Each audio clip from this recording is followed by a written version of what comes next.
all the honorable guests and dignitaries. Today we all gathered for the program which is hosted by the Department of Water Supply and Sanitation Punjab. The Department of Water Supply and Sanitation Punjab feel honoured to host this prestigious national conference on dissemination of functionality assessment report of the year 2021-22 and review implementation of Jal Jeevan Mission with states and UTs. So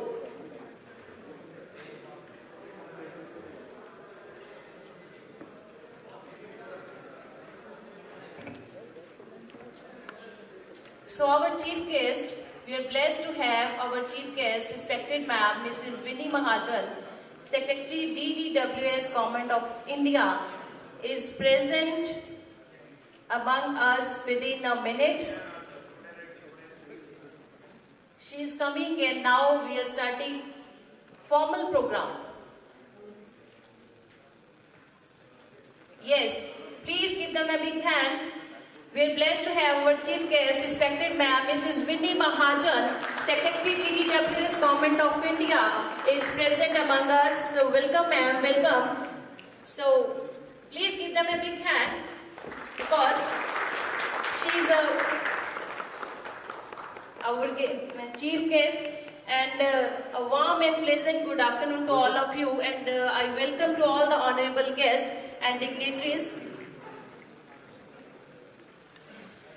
And now I request to Mr. Vikashsheel, IAS Additional Secretary and Mission Director, JGM, Ministry of Jal Shakti, please come on the stage and grace us our stage. Thank you, sir. Welcome, sir. And I request to so please give them a big hand. Now I start the formal program. Today we are gathered for the program which is hosted by the Department of Water Supply and Sanitation. The Department of Water Supply and Sanitation Punjab feel honoured to host this prestigious national conference on dissemination of functionality assessment report of the year 2021 and 22 and review implementation to Jal Jeevan Mission with states and UTs. Now I request to our Honorable Principal Secretary, Mr. D.K. Tiwari, DWSS Punjab, please warmly welcome with bouquet. Now I request to Mr. D.K. Tiwari, please give them a big hand. To Ma'am Vini Mahajan. And now I request to Mr. D.K. Tiwari, please give a flowers to Mr. Vikashsheel, IAS Additional Secretary and Mr. Mission Director, JJM.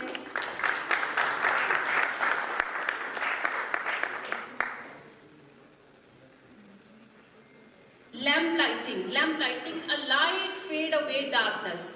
I would like to request all dignitaries to eliminate this lamp lighting. Now I request ma'am Naveen Verma to make light ready. I request to musical department, please play the music.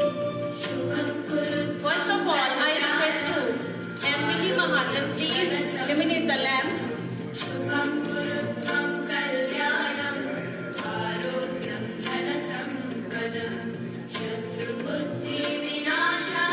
इस महफिल में इतना तो देखा था हमने कि उनके आने के बाद चिरागों में रोशनी न रही। मैम विनी महाजन जी वो चेहरा, वो शख्सियत जिनके आने से वाकई हमारे जो चिराग हैं और भी रोशनी के साथ और रोशन कर रहे हैं। एंड मिस्टर विकासशील, additional secretary and mission director JJM, ministry of जल शक्ति, illuminate the lamp. And our Honorable Principal Secretary, Mr. D.K. Tiwari ji. Thank you all of you. Please give them a big hand. Thank you all of you. Now I humble request to Shri D.K. Tiwari ji, Principal Secretary, Department of Water Supply and Sanitation, Punjab, to deliver welcome address.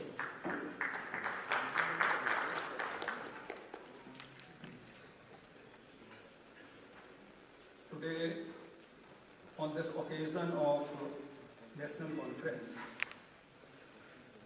it is my pleasure to welcome Honorable Madam Vini Mahajan, Secretary, Government of India. Ma'am has always been as a remarkable impression, and I have been, very, very lucky to work under her during the COVID period also, which was the worst of its kind situation.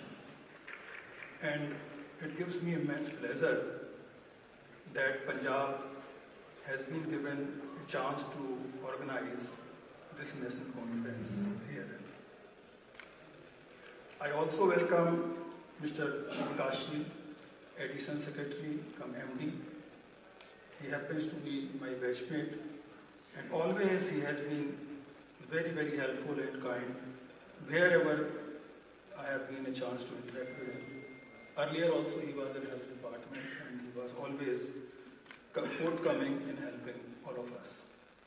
I welcome all the directors and Deputy Secretary of the team JJM from Government of India. I welcome Additional Chief Secretaries, Principal Secretaries, engineers and all the officers who have come from various states on a short notice. I know it is, in fact, after 2nd October, when we requested all of you, you were all very, very kind to find your time and come here. In fact, when we were working for this particular conference, somebody pointed out that, you have to see the assessment report here, and it is like, getting result of the examination. I hope that all the states come with flying colors in this particular assessment.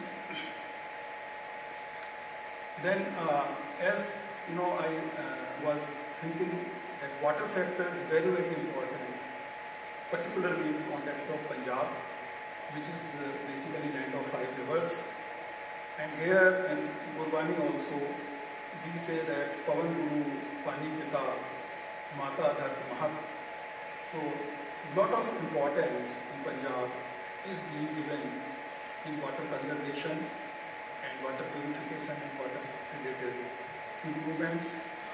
Unfortunately, we have been noticing in past decade that pollution content in water, particularly groundwater, has increased. And we have done in-depth analysis in Punjab to find out the presence of heavy metals, and then we are working with the help of Jal Jeevan Mission and Government of India to overcome this particular issue and also to able to cut down on the waterborne diseases. I'm sure that outcome of this conference is going to be very, very helpful. And when I was talking to my minister also here in Punjab, Mr. Brahm Shankar Jagpal, he has conveyed his best wishes to all of us herein, and specifically it was mentioned, that water is so much importance in Punjab. There is another mention in the Gurbani which says that "Pehla pani jeev hai, jit harya sab koy," which means that water in itself is life as it is, and it gives life to all the living beings on earth. So with this message, I again formally welcome all of you. Thank you very much.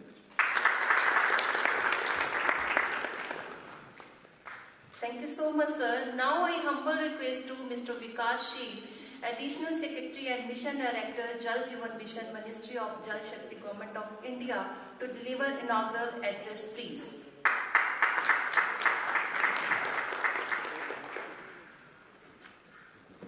Respected Secretary, Government of India, Vini Mahajan ji,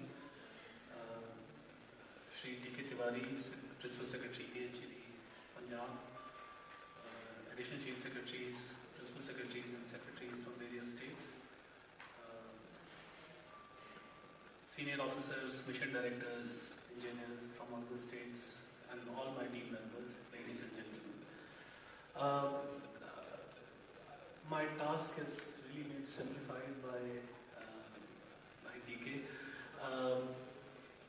I will quickly introduce you to the agenda. We did circulate the minute to minute.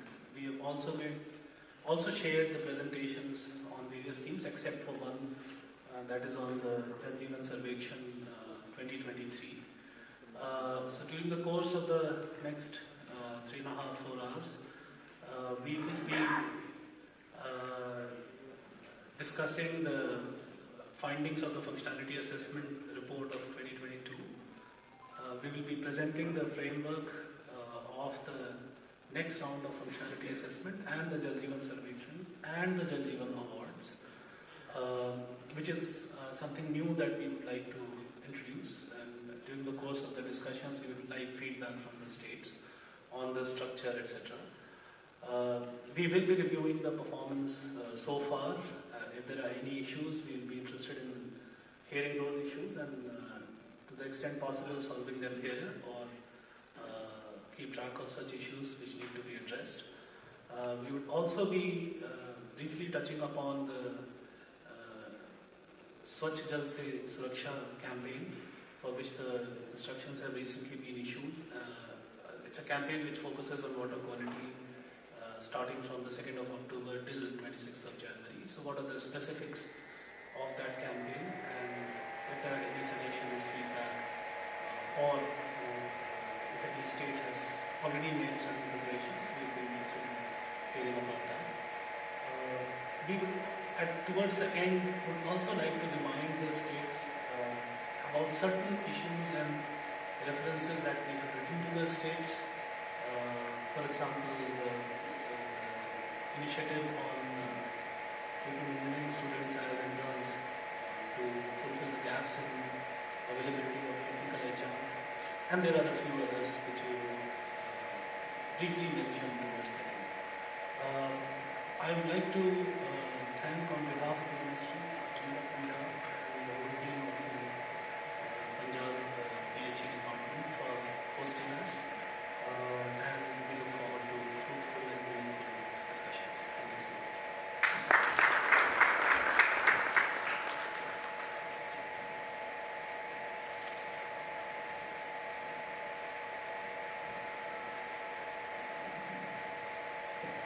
Now, I request the most humble request, Madam Vini Mahajan ji, Secretary Department of Water Supply and Sanitation, Government of India, to deliver keynote address. Please give them a big hand.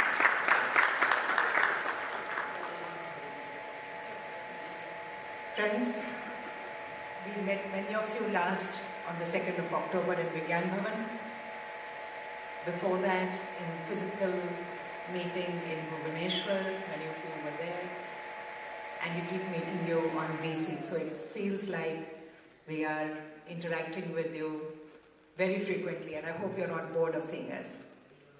But the reason why we are here today, and we are very grateful to all of you for being with us today, and we are very grateful to Mr. D.K. Tiwari and his team from Punjab, who offered to host, and we gladly took up that offer because Punjab is such a warm host that we thought it would be a privilege to be their guest today.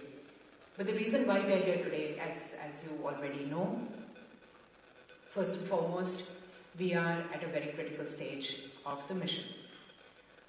All of you from all parts of the country have achieved different levels of attainment under the Jal Jeevan mission. Haryana at 100%, Punjab nearing 100%, many others over 90%, over 95%, and others that are still some way to go.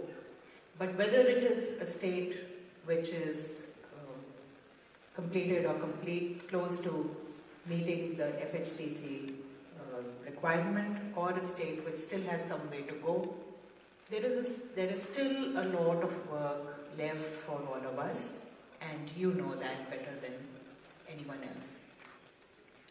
So where the tap connections have been provided, the challenges are in some sense even more to ensure that the water continues to become available day after day, including in the hot summer months, at the level that you have assured your citizens, which is minimum 55 LPCD, but more in many states. That water should be of the right quality, including and especially during the rainy season or whenever there is higher risk of bacteriological contamination, and of course areas which are vulnerable to chemical contaminants have to be careful around the year. We have to make sure that the water is regularly made available. So if it's going to come from 8 to 10 in the morning, it should come every day from 8 to 10 in the morning. And as we keep delivering on these aspects, the expectations that people have from all of us keep getting higher and higher. And so we have to achieve those benchmarks. And we know that a very important partner for us in all these efforts is the community itself. So this is not a program where the best of chief engineers and the most committed, motivated engineering teams, even though we need them, and we are very proud when we find good, strong engineering teams on the ground delivering well. But it's not an engineering program primarily, and certainly not entirely or only. It is an effort in which the community must take ownership. If they do not take ownership, we cannot be confident, and all of us have spent many, many years in public service. We know that if a service is seen as something which only the government is responsible for delivering, there will never be that kind of involvement which will ensure its proper delivery. So the village communities, through the Gram Panchayats, through the village water and sanitation committees, have to be constantly engaged to take ownership. They must realize that water is a scarce resource, not just for Punjab or other water-stressed parts of the country, but nowhere is there so much water that it can be wasted. Especially since we know that agriculture does take the bulk of the available water, and the requirements of agriculture and other economic sectors, industry and others, will keep growing as the population grows, as economic needs grow. We know that the demand on water is increasing and will keep increasing.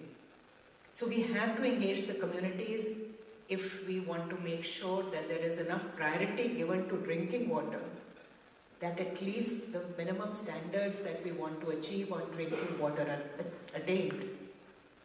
And we have to make sure of other aspects also. We have to make sure that if we have a groundwater source, then we take care of recharge of that groundwater.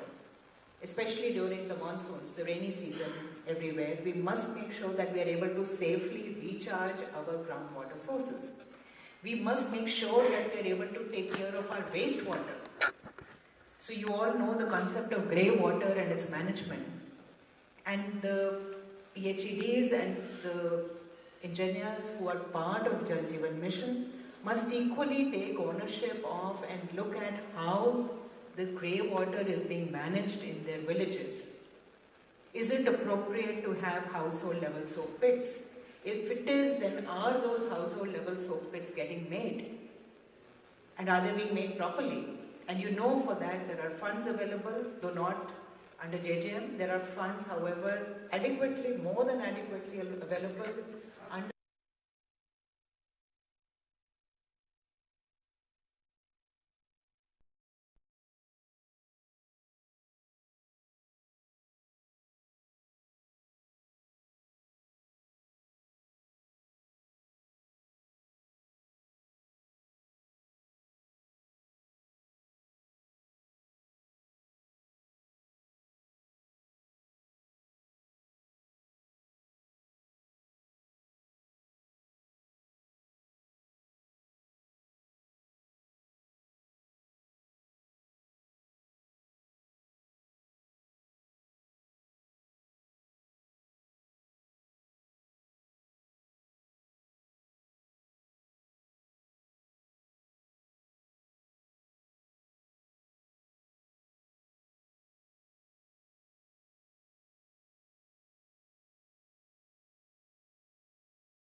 Can we make sure that we complete the planning as quickly as possible, that we do the tendering, award, etc. We've been discussing those things.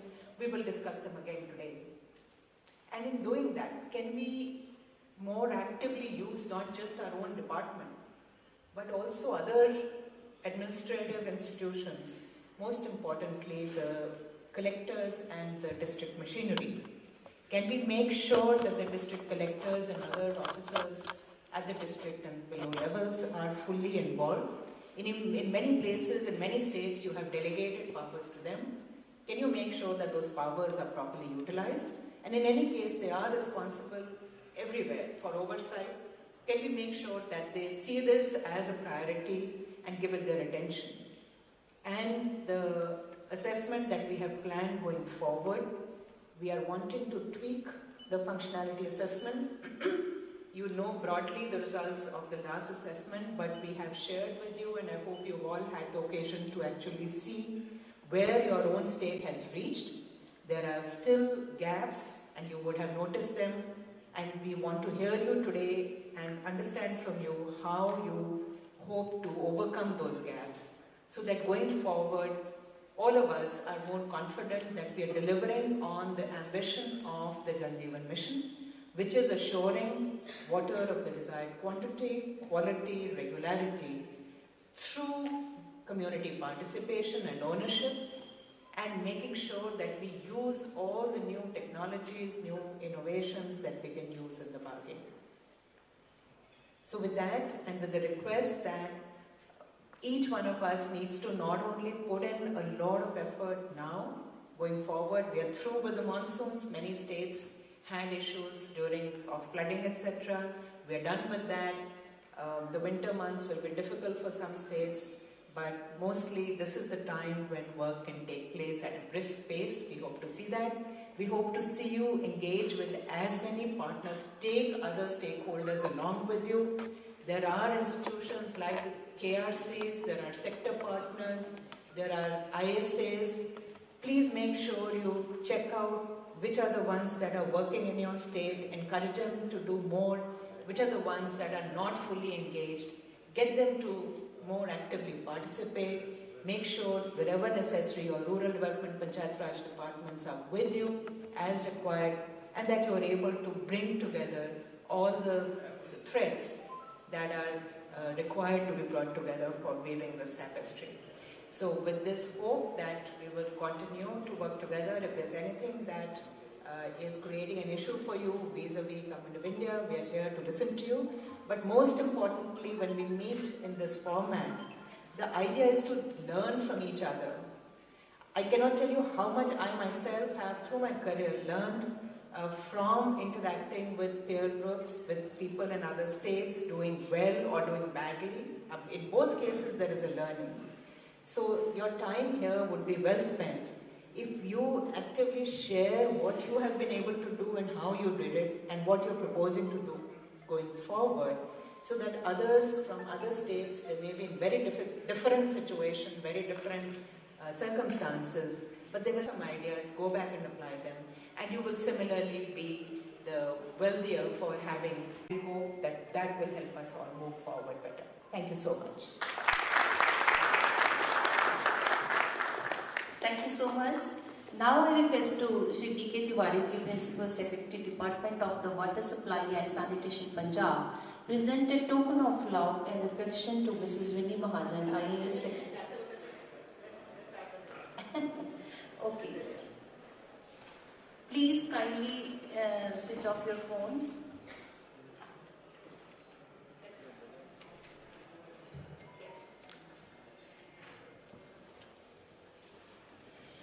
Now, I would like to request Mr. Vikas Singh, Additional Secretary and Mission Director, JGM, Government of India, please come on the stage and make his presentation. Thank you, sir.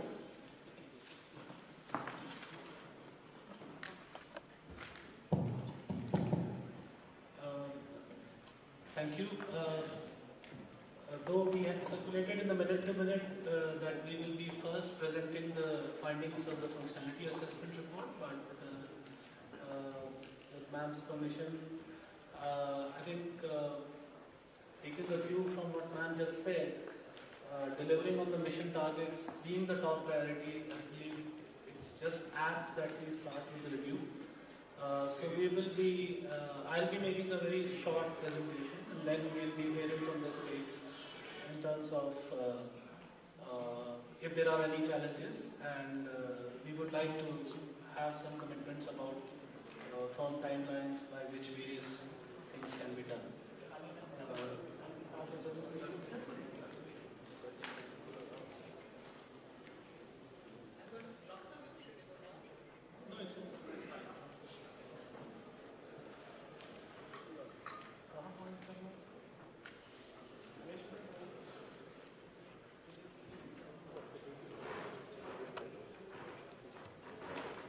Thank you.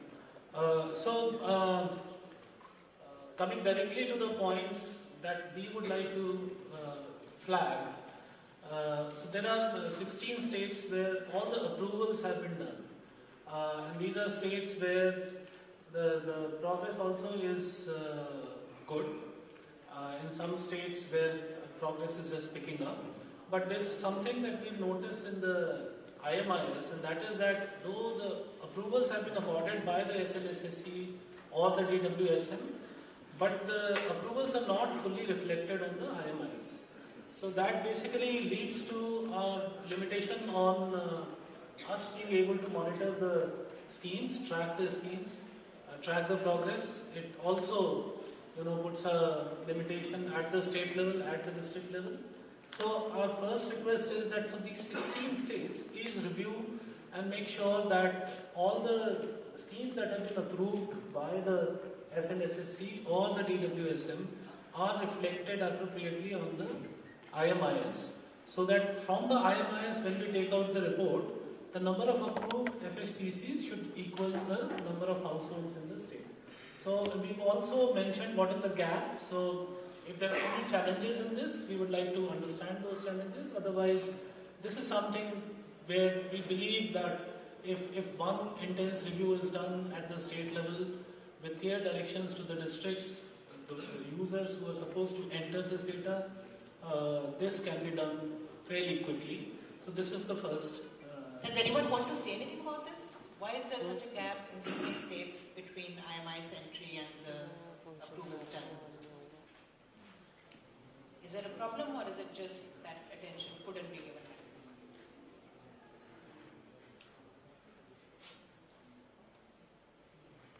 Okay, so we'll take it that there is no fundamental problem, and we will request that more attention may please be given so that this gap is closed up. Next.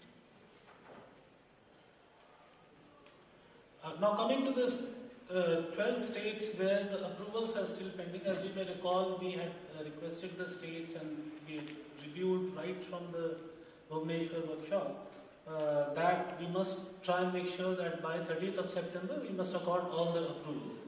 And there has been significant progress, but there is still some marginal way to go in a lot of states. So small number of connections. UP, we know that it's 1,22 lakh connections for which approvals are yet to be Anurag, we are still on track? All good? Okay. Then Tamil Nadu, we believe we have more than 25 lakh connections for which approvals are yet to be given. Now, here our request is that please accord these approvals as soon as possible. You may recall we had a VC on the 27th of September in which we reviewed this. And there, most of the states had said that they will finish this by 10th of October or 15th of October. Yeah, so quickly, Tamil Nadu, we are in any case meeting soon. Madhya Pradesh, Tejasvi? Yeah. All good? Kab tak final? Okay. And you're ready with your tendering also? Yeah. All right, great. Assam, where is... Yeah. Sab theek hai? Oh, great. Rajasthan. We had Rajasthan? हाँ जी, सब ठीक है जी? हाँ? कर लेंगे जैसे कहा था. Jharkhand? झारखंड तो CS has assured me. Jharkhand sir? There's no one from Jharkhand. हाँ जी. तो ये approvals आपके हो जाएंगे 15 अक्टूबर तक complete? हाँ तो इसको कंप्लीट कराइए ना। आपके चीफ सेक्रेटरी साहब कहते हैं कि उन्होंने तो खुली छूट दे रखी है कि जब भी आप आएंगे वो मीटिंग तय करके उसको कर देंगे। Yes, ma'am. Only 2.79 are balanced, for which one person to person we are discussing with the executive engineer. DPRs जल्दी बनवाइए।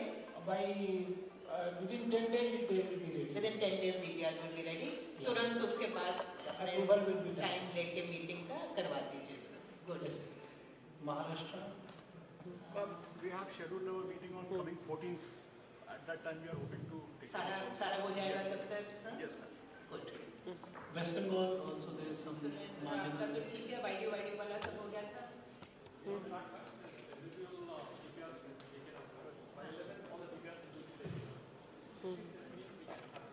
No.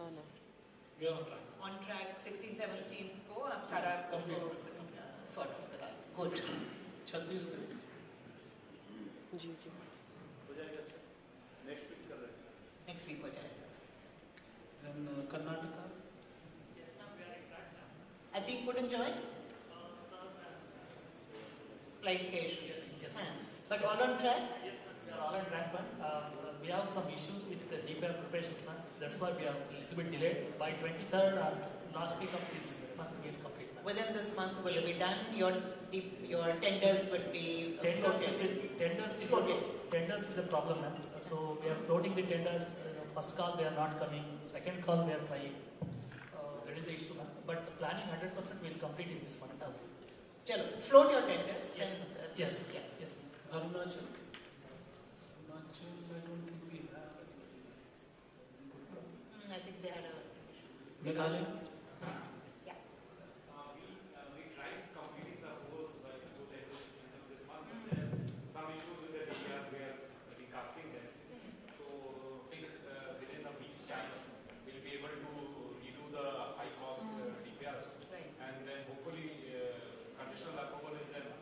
So it should all come in place except some 5,000 or FSTCs which have not yet been planned. And if we are not able to do it, then we take it up in the states. Yeah, don't go in for those scattered 2-3 houses. I know you feel very strongly about your border houses, but let's stick to what is the. We are not taking up less than 20. Yes. Let's stick to that. The other things, let them come under the state scheme. Oh, Right. within this month, then we are hoping that. Yes, ma'am, definitely. Oh, okay. Good. Yeah. So another thing to be noticed in this particular table is the last column. So as was the case for those 16 states where all approvals have been accorded, for these 12 states also, the approvals done so far, column number 4, and the approvals as reflected on IMIs, there's a large gap in the approvals being reflected on IMIs. So we request these 12 states also to please review and make sure that whatever approvals are given, please make it an SOP that within 7 days of the SLSSC approval, the scheme must be reflected on the IMIs. Because going forward, we are not going to ask the states in terms of what has been approved and what has not been approved. If it has been approved as per IMIS, it is reflecting on IMIS, then only we consider it as approved. And going forward, we will have to guillotine further approvals beyond a certain date. So please tell your teams that they should make sure that as soon as the SLSSC approvals are given, within 7 days, the scheme which has been approved should be reflected on the IMIS by the concerned district for which the scheme has been approved. If it's a multi-district scheme, then you decide which user is going to do it, and please get it done. So because basis all the feedback we've got and earlier also and today as well, October के बाद कोई और fresh approvals नहीं दी जाएंगी. Let that be very clear. इसको आप record करके circulate कर दीजिए. Within October, of course, UP का जो system है being slightly different, we recognize that, but there also the linkage with December being the last point for our उसके साथ. Yeah, and as I just like to repeat that, so what we are saying is that we requested that approvals be completed by 30th of September. There's a lot of progress that has been made, but there is some residual work remaining which the states are completing by 15th or by end of this month. There too, our request is that let us not dilute the timeline that we had set for ourselves for award of works. So even if the approval is given in the first or second half of October, please try and make sure that the works are awarded for even those schemes by the end of December. So we would have to be really on our that we can't wish away, but let us not let there not be any kind of laxity on our part in terms of things that are within our control that contribute to any kind of delay. So please make sure that the approvals are given, and whatever approvals are given are recorded on the IMIs.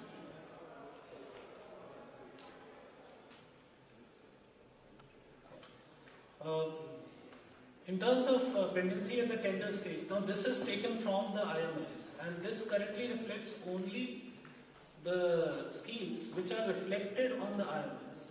As you saw in the previous two slides, there are a few schemes which are not reflected on the IMIs, and therefore we simply do not know whether the tenders have been done, whether the works have been awarded, whether the works have been started. They may have been, but we do not know because it is not recorded on the IMIs.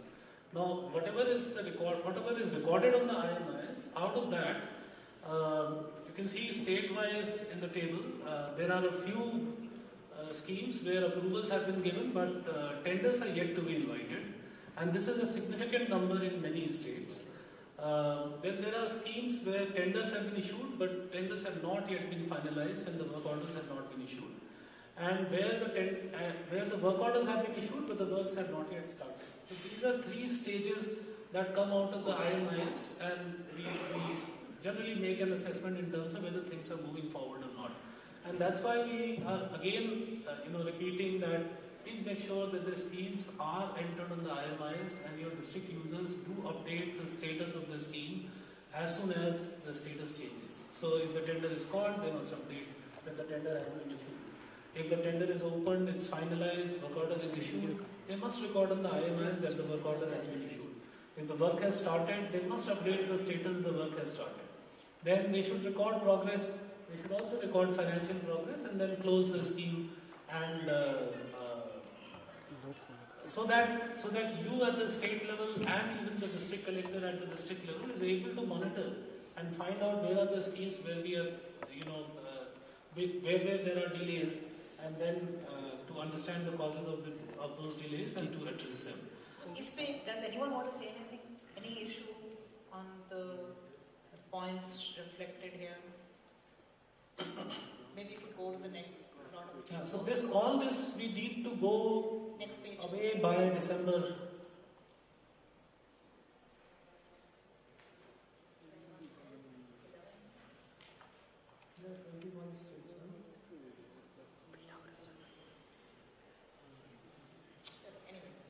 Anyone wants to say something? By the way, the NIC leadership is also here with us from the mission. So अगर किसी को कोई entry में any queries, any doubts, please talk to Mr. Pradeep. He's here from NIC. The one Q1, Q2 targets की slide बीच में. So these are the states, these are the numbers, these have already been shared. Now is to make sure that by December 31, all this is done and all the works are awarded and the works are started. कोई issues तो नहीं, यहाँ पे कोई issues तो नहीं. Surendra, anything?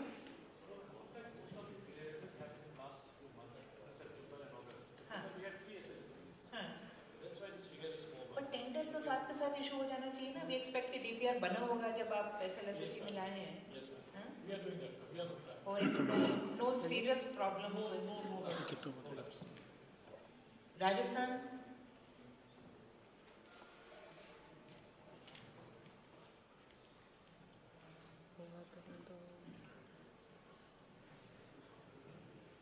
आपकी बड़ी संख्या है जहाँ पे अभी तक टेंडर नहीं लगा. क्यों, क्या बात हो गई? हमारे इसमें 19 लाख के टेंडर लगाने बाकी है. तो वो से 44 लाख 35 लाख तक दिसंबर तक की प्लानिंग कर लेते हैं. 5 लाख जायका फंडेड है सर. मैं उसको थोड़ा टाइम लगेगा टेंडर करने में. तो 35 लाख कर अच्छा. Because that's a good point. I think wherever there's some externally aided projects, Tamil Nadu is now going in for externally aided. We will need to track those separately. To see how to harmonize the requirements of the bilateral, multilateral agencies. External agencies से तो state share के लिए arrangements कर रहे हैं ना.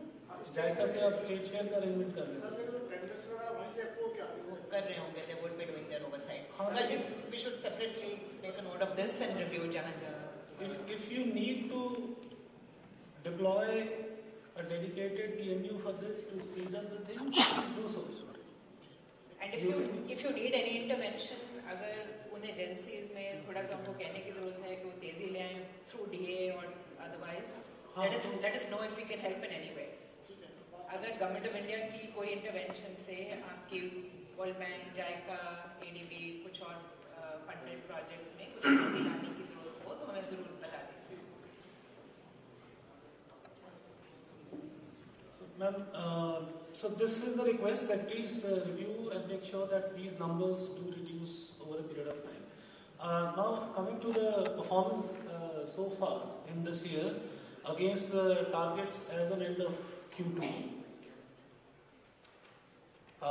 You can see that there are only two states, Tamil Nadu and Sikkim, which have already achieved and surpassed the targeted targets that they had set out for up to Q2. So Q1 plus Q2 as per the annual action plan.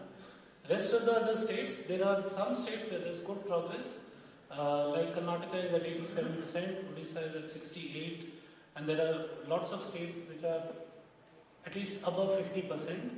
But if you go to the next slide, not able to meet those targets, and because looking at this, if we have to deliver on our annual targets, then we have to cover a lot of lost ground. We'll exempt the host state. Hopefully, namak khila rahe hain. JNK, where is Shaleen here? Yeah. JNK क्या हो रहा है? Ma'am, primarily it is I was already listening actually, and that's to not function, but only the household connections part. So there are a lot of retrofitting schemes which are there. Now, whatever allotments have taken place, virtually the capacity within the state of the contractors to execute, that is reaching a point where. But as you know, आपने सब कुछ कोशिश करके देख ली, आपने बाहर से भी लोग आके देख लिया ना, so you know all this. Yes, ma'am. And also, जैसे तैसे इसको आपको ही capacity भी बढ़ानी है, उनको आपको इनसे काम कराना. This is one. That is where we are wondering how to go about that. Secondly, ma'am, if you notice, in March it was planned almost about 8 lakh was to be added. Now, since that time, there has been issues of procurement and other things that you had also visited, it's in your knowledge also. We have tried to resolve those issues. So अभी तक आपके Jammu reason की pipes के tender नहीं हुए ना? अब हो चुका है मैम. हो गया. It's about we have a sufficient quantity to at least start the work, and the things are going on. But at least the procurement would not be an issue. Either of the places. We'll have to devise some mechanism by which we are able to get. अब तुम आ गए हो. I have a lot of hope कि JNK का जो zero की figure रोज देख के थोड़ा सा दिल को धक्का लगता है ना, वो कुछ ठीक करोगे. अनुराग के साथ बैठो, हमें तुम्हारे से भी रोज की 20,000 की उम्मीद है, तब जाके कहीं कुछ आगे काम चलेगा. हाँ, तो मैं इसलिए कह रही हूँ कुछ. Because JNK का रोज का जीरो की figure is becoming very stressful now. I know. In Maharashtra is very low. Maharashtra.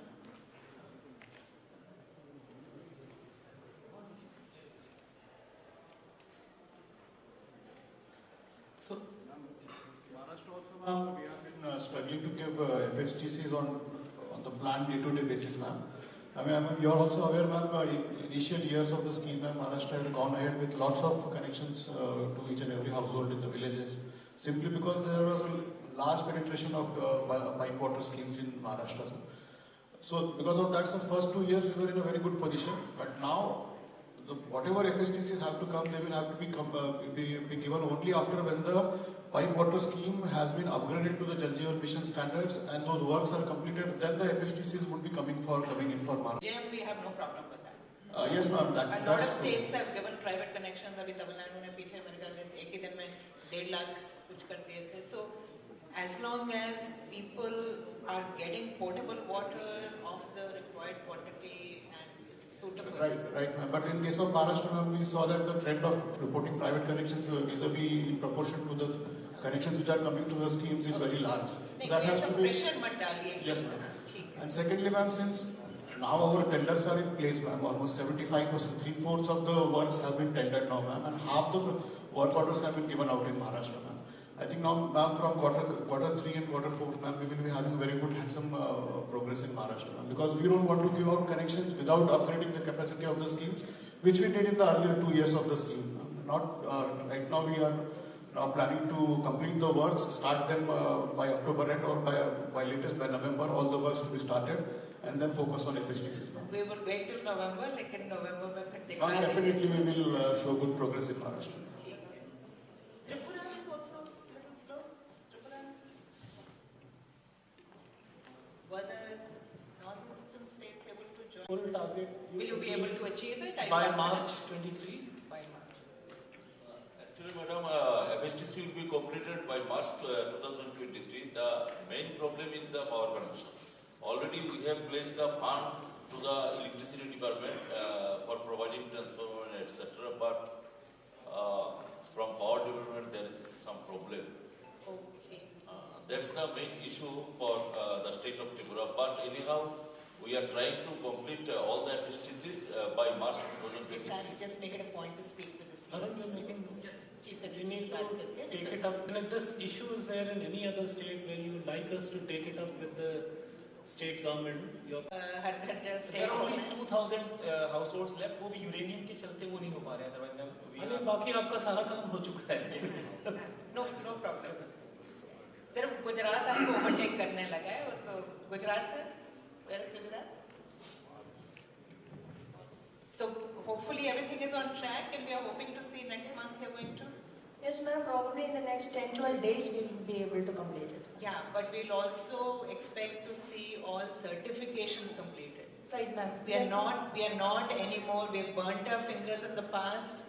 No state will be declared Har Ghar Jal until the certification is completed. We are really pushing it at the field level, ma'am. We are organizing Gram Sabhas and having those certifications. Haryana is one of the states with which we've burnt our fingers. So Har Ghar Jal certification lag ke karwa dijiye. Sure, ma'am. Sure. So 71% हो गया sir. वो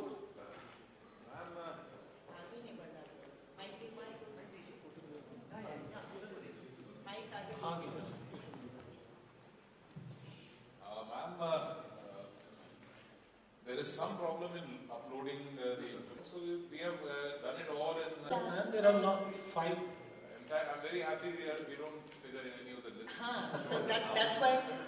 That's why I needed to engage you again, because you were drifting off to other issues.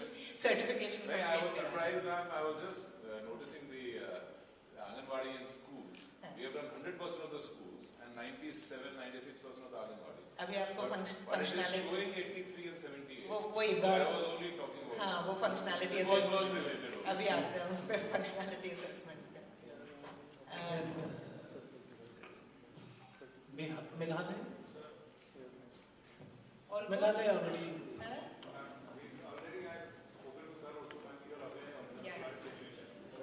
So after that, it also not only took terms in role in terms of destruction of existing works, also the material had to be diverted, ma'am, which we had mobilized for future works. So now we are getting things back on track, ma'am, and we will see some significant numbers in coming months. Then Bihar. कोई problem नहीं है. आप complete कब तक करने का सोचे? आप तो बिल्कुल कटार पे करना. हमारा कुछ लीगल इशू है, कुछ लीगल. हाँ, आपका कोई कोर्ट केसेस चल रहे हैं कॉन्ट्रैक्ट और एक बीएस है जो हम लोग 31 दिसंबर तक पूरा कर लेंगे, कोर्ट केसेस को छोड़ के. कोर्ट केसेस हाई कोर्ट में है ना? हाँ, 1 लाख कनेक्शन है. कॉन्ट्रैक्टर गया हुआ है. उसमें कोई नहीं, वो फर्जी बैंक गारंटी देके काम ले लिया तो उसी पर केस हुआ है. तो इशू है जिसको आपकी चीफ सेक्रेटरी साहब को मालूम है इसके बारे में? एक बार फिर से बात कीजिए उनसे. मैं वेट. बाकी 1 लाख है वो हम लोग दिसंबर तक बीएस का. और आपकी भी सर्टिफिकेशन हो रही है? सर्टिफिकेशन का भी प्रोसेस शुरू हो रहा है. करा दी. Kerala.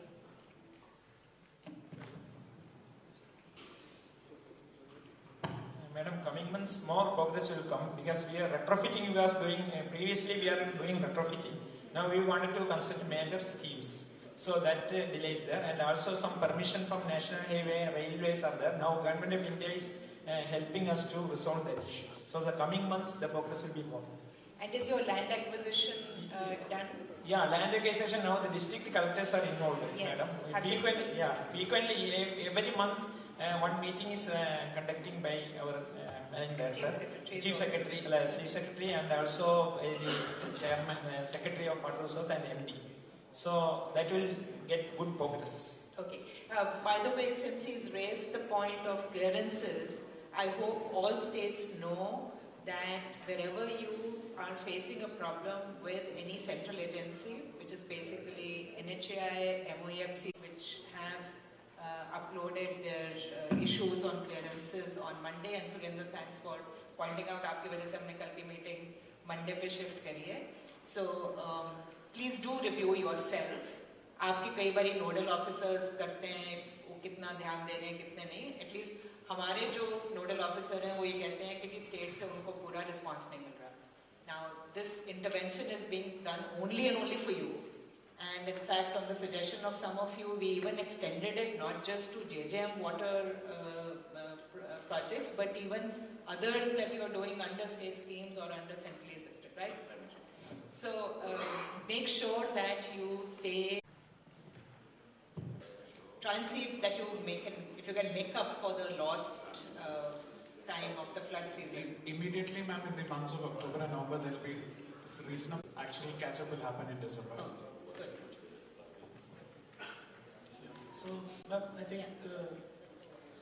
Nagaland, is there someone from Nagaland? We haven't discussed Nagaland for a while. How are things? It's a little lacking, sir. Ma'am. Okay. But we hope with the input of more materials. We've just celebrated with you your move to the next higher category, but yes, it was the pace is still slow. Yes, there are 10, 20, 70 in the state, so please see how you can step that up a little. We hope to improve in the next few months. All right. Manipur similarly has been showing very slow. Is there someone from Manipur? Yeah. Ma'am, we are sorry because I think we set a very stiff target in the beginning. We thought like things will work out as per our plan, but the work awarded through the EAP that got delayed for some time, but now they are on board. Now I think things will improve now. Okay. The construction work. Yeah. 13. Serial. Attack. We have achieved 42.51%. आपका तो अब कितना time रह गया? कब तक काम चलता रह सकता है वहाँ पे? Another 30 days. 30 days. Yeah, it will be very good. तो 30 days में कुछ खींचेगा? Yes, we are on it. You are at it. कितना expect करें 30 days में? कितना आपकी planning है? नए connection कितने लग जाएंगे 30 दिनों में? 7-8%. चलो, just review and see what is the max you can do. And then we wish you good luck for the coming winter months, and we hope all your efforts at preventing the pipes from freezing, etc. work very well. We'll also be interested in hearing कि कैसा आपका experience आ रहा है. Mizoram.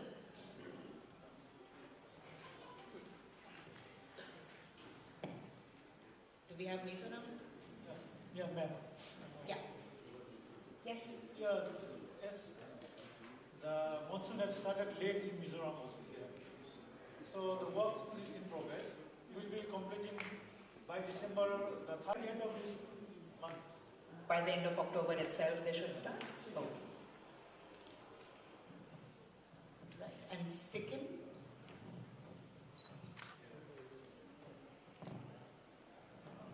Yes, ma'am. We have been working now. Why are you all at the back? You should come up in front.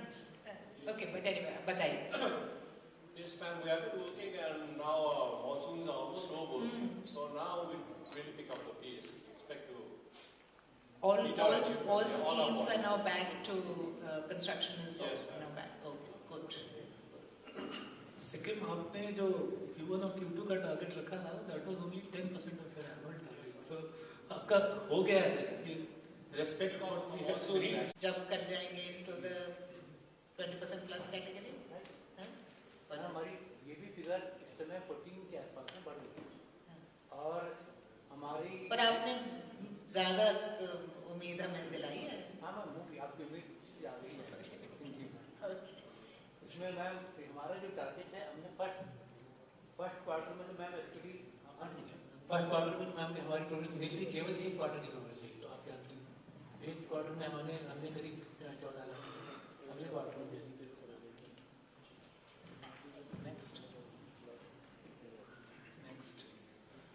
Next. Yeah, in terms of the Har Ghar Jal certification, as we can see, there are 4 states and UTs which are already Har Ghar Jal certified. So all villages have been certified as Har Ghar Jal. There's Punjab at 99%. In fact, out of the 35 districts which are now Har Ghar Jal certified, Punjab has 16 of them. So a lot of work has happened in the last 2 months, and on the Swachh Bharat Divas, when we actually felicitated 32 districts, Sabha should be organized for certification. So please start reviewing according to that timeline so that it does happen in the field. Otherwise, what we've seen is that on the portal we see 1.6 lakh villages as Har Ghar Jal reported. Against that, certified is 33,000. These 33,000 are coming from these 35 districts largely, and therefore wherever a village has been reported as Har Ghar Jal, I think it's upon us to pursue and make sure that, and most of these villages were reported as Har Ghar Jal way back in June itself. So those 60 days are long gone. We had organized the Har Ghar Jal Utsav with that target that let us cover that backlog. We did see some progress. We have still seen a lot of progress, but I believe that those villages which are already reported as Har Ghar Jal, there is no reason why they should not be certified. So please review this according to these timelines, and one push from the state level. We should see many more villages certified, many more blocks certified. Yeah. And that is anyone facing any problems in this? Because where the rural development department is separate, there might be an issue. Is there a problem? Do you want us to take it up with your state government at a higher level? No, I'm quite surprised that it's not reflected. And we didn't have a panchayats. Elections are being held now. So maybe we'll have them in November. Even then we decided to go ahead with this. We deputed BDOs, SCDOs, panchayat secretaries and other officers in the district. And it's 100%. I'm just surprised if we would come. So sir, maybe Gram Sabhas have everything is happened. But data first to 7. Videos. Maybe now we have to, our internet is not working properly. We'll come to Punjab and upload our data. अगर चंडीगढ़ में internet नहीं चल रहा है तो then we have a serious problem. कोई और वजह बताना ये मत बताना. Any other state having a problem? Do you want us to intervene with your state government for the rural development department to support you, or any other? Do we need to? So this once reported, I believe it's within our control. So we should just pursue and get at least those which are reported, get them as certified. Next slide. We've highlighted those colors. Those Zero क्यों है? Odisha zero कैसे हो रहा है? And you have both departments.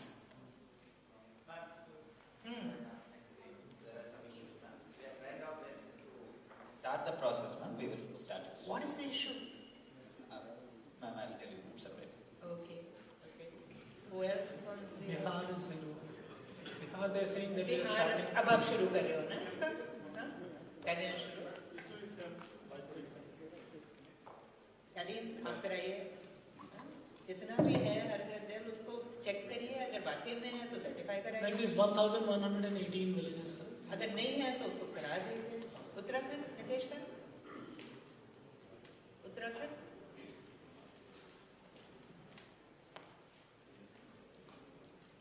Good afternoon, ma'am. Ma'am, actually many things have been going on. We had to pass all the DPRs, ma'am. There were around 1,200 DPRs. and ma'am, disaster season is also ma'am going on. So now ma'am, we will be following it up and making the proposals. Where is your secretary? Ma'am, because rain alert is there, so yes.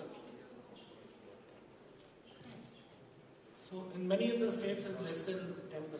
So we request you to please start reviewing this at the state level. Where is Himachal? Good afternoon. Yeah. Ma'am, in fact, there is no problem as such because as you during the annual action plan meeting, as you instructed, we in fact had a special Gram Sabha session in the month of July. So unfortunately, that day it was raining very heavily. So some of the Gram Panchayats could not hold their Gram Sabha. They organized on the next Sunday, but the quorum, there was a problem with the quorum. Now on the 2nd of October also, we had a Gram Sabha and had a special session on the Hargal certification. And as of today, the figure is 2,400, nearing 2,500. So we are working on it. वो ma'am कर रहे हैं, जो हो रही है उसको upload कर रहे हैं. Next. Coming to the last part of this particular presentation, and this relates to the financing. There are 5 states which have so far received the second tranche, that is around 50% of the total annual allocation, and these are Gujarat, Himachal Pradesh, Meghalaya, Nagaland and Tripura. There are 14 states which have availed the first tranche, which should now look for availing the second tranche. There are 12 states which have not yet taken any money this year so far, plus the state of Andhra Pradesh. So there are 13 states where we are still waiting for the states to become eligible. Now, out of these 13, the transfer of commensurate state share for the last year's central release up to releases of central share up to last year is only pending in Andhra Pradesh. In other states, it's just a matter of meeting the benchmark expenditure of 75% of available funds. Next slide, please. Here we are trying to summarize state-wise what is the requirement in terms of expenditure, both for the central share and for the state share, for the state to become eligible for the next tranche. Our request is that unless the states take money from us, we are going to have this problem of budget cuts going forward when our budget discussions start taking place. This year we are much better off than previous years, but there's still a lot more money that can be taken by the states, especially since 12 states have not taken anything. Andhra? Andhra Pradesh? Any progress on getting your releases from your finance? No, ma'am. No? Even last year's they are not able to give, no? Yes. Okay. And Mizoram?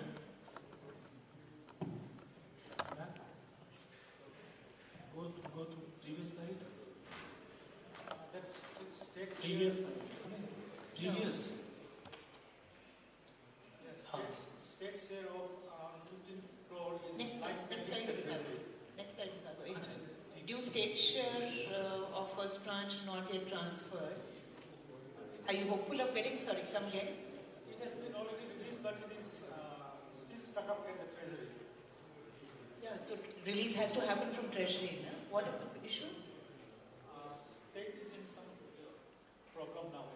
Mizoram.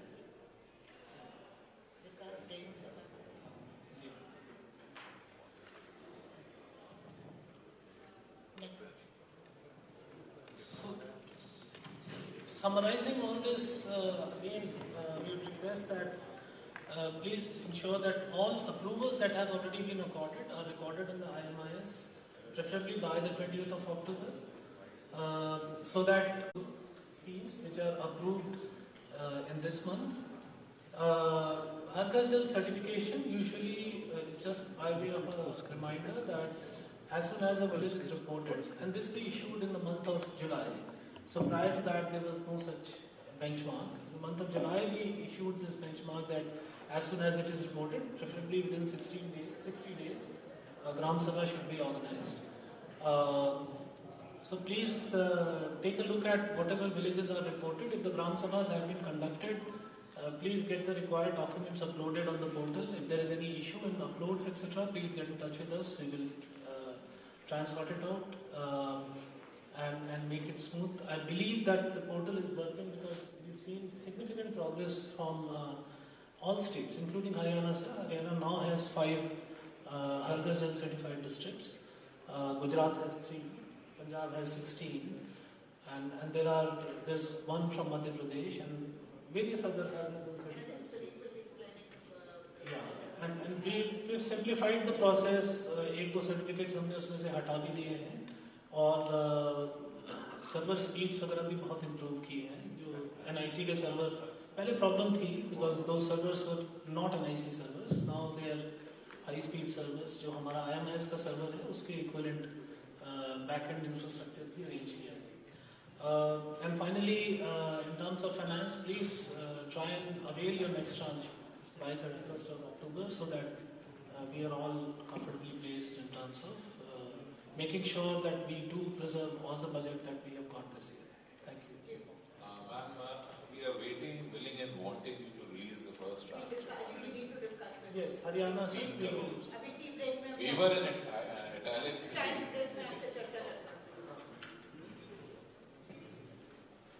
Initially, we had requested that please go through the fact sheets. The national functionality report is available on our website. Now the state-wise reports are also available on our national website. And this time in the functionality assessment exercise, the district-wise reports have also been prepared. So the soft copies of the district-wise report, district reports and all the state reports are now hosted on our NJJM website. We will be making a presentation in terms of on some of the key parameters, how the states are faring. And then the purpose is to highlight those key parameters where we found gaps and to understand whether, so for example, we have already received a reference from Gujarat explaining how they are going to improve things based on the findings of the functionality assessment, and we are looking forward to the suggestions and discussions on the findings. So Pradeep, just take us through the presentation. Thank you so much, sir. So very good afternoon to you all. Respected Secretary Ma'am, Additional Secretary and Mission Director, Principal Secretary Punjab, and all my senior colleagues, ladies and gentlemen. Functionality assessment exercise, as you know, is very important. All the investment that we are doing under Jal Jeevan Mission becomes meaningless if you are not able to supply potable water on regular and long-term basis. The functionality assessment exercise that we have undertaken this time, we have taken only those villages where at least 20 households were provided with water supply connections. So that was our universe. So out of 6 lakh villages, we had around 4 lakh villages out of which samples were drawn. This year's functionality assessment, we tried to cover around 13,000 villages on a random sample basis we chosen for each state. And in each village, based on number of schemes, number of households were selected from head end, middle end and tail end, so that there is adequate representation and we will come to know. Pradeep, one sec. So I want to request you all, please do also listen to how the national functionality assessment was done. We do want to request all of you कि अगर हो सके अपनी state में please try and do a similar thing.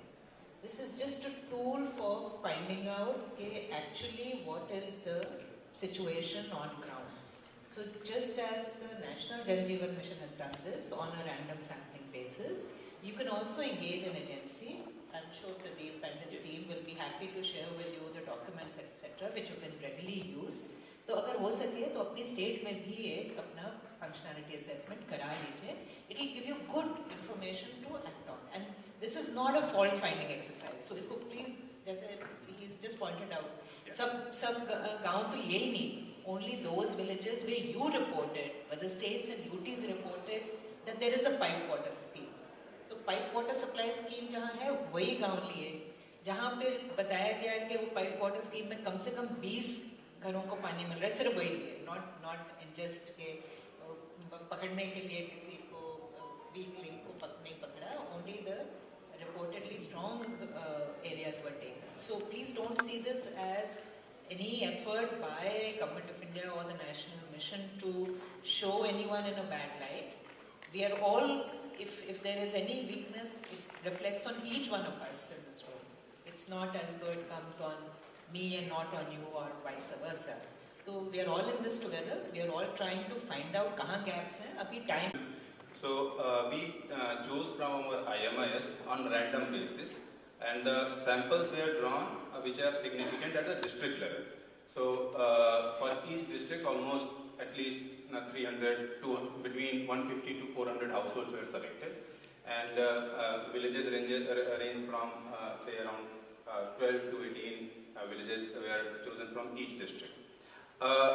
So in all, out of the sample of the villages that we chose, almost 5,000 villages. So 5,200 villages were Har Ghar Jal villages. So our sample was such, based on the proportion of the tap connections. So more tap connections, those villages were more likely to be selected, and based on that we did the selection.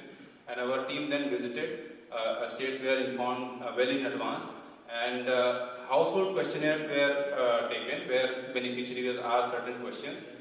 The perception questions were also asked, and actual measurement of the quantity of water supply took place based on the time measurement, and the quality samples were drawn and they were sent to state labs and AVL accredited labs if they were available, and in your own lab. So in a way, the functionality assessment exercise also assess the performance of lab, and that we will share with you how that fared.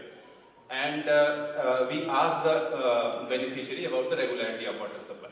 So that was a perception question. And we also visited schools and Anganwadis and saw whether the water is being supplied, and from there also the samples were drawn. So in this exercise, large number of samples were drawn and that were sent to the labs, and we saw the capacity constraint that labs faced, and because of that our results were slightly delayed because it took a lot of time to get those samples analyzed and analyzed and get uploaded on the WQMIS. So after that exercise, we came out main, let's say 5 or 6 parameters, which I will present before you, which are the key, I think you should take, key takeaways that you can take away from the functionality assessment exercise. There are a lot of many other things which will help you understand how the pipe water supply works and how, what are the service level parameters and what are other things which are provided in great detail that will be very useful for designing your operation and maintenance policies. What are the key issues, key challenges that single village schemes are facing, multi-village schemes are facing, what are the quality issues that typical district is facing. So those things are discussed in detail. But at a leadership level, let's focus on 5 or 6 things that I think we should keep in mind, because I think if we keep those things under control, so more or less other things will fall in line. Next slide, please. Yeah. So first thing, when we visited from our IMIS, we culled out villages and we went to the field. We found that there are certain data reporting issues. So we found that there are villages where there are no pipe water supply scheme on ground, even if they are reported as pipe water supply villages on IMIS. So the top line is the blue line, which has 15%, and in Nagaland again 15%. So I think a lot of data correction issues are there. Let us check our scheme entry data again and at least get those corrections done. We have requested time and again to do this data updation exercise, because this is the database on which every year we will be drawing samples. And if we are not correcting it, or if we are not replacing it with good quality data, these problems will continue to come and embarrass us. Next slide. If I may just explain this. So when we initially drew sample of those 13,000 villages which were to be visited, our teams went to these villages, and these villages were selected because on IMIS they were shown to be having a pipe water supply scheme with at least 20 functional connections. But when the teams went to the villages, they found that there is no pipe water supply scheme in that village. And therefore, we had to replace those villages with other sampled villages again from the database. So this basically reflects that there are schemes, data entry, old data entry existing on IMIS, which perhaps we have not sanitized. We'll also have an approved FSTC number, and therefore, or it will have some number of FSTCs already covered through that scheme, and therefore your residual numbers come down, and there will be, later on we may find that there are still households for which approvals are to be given.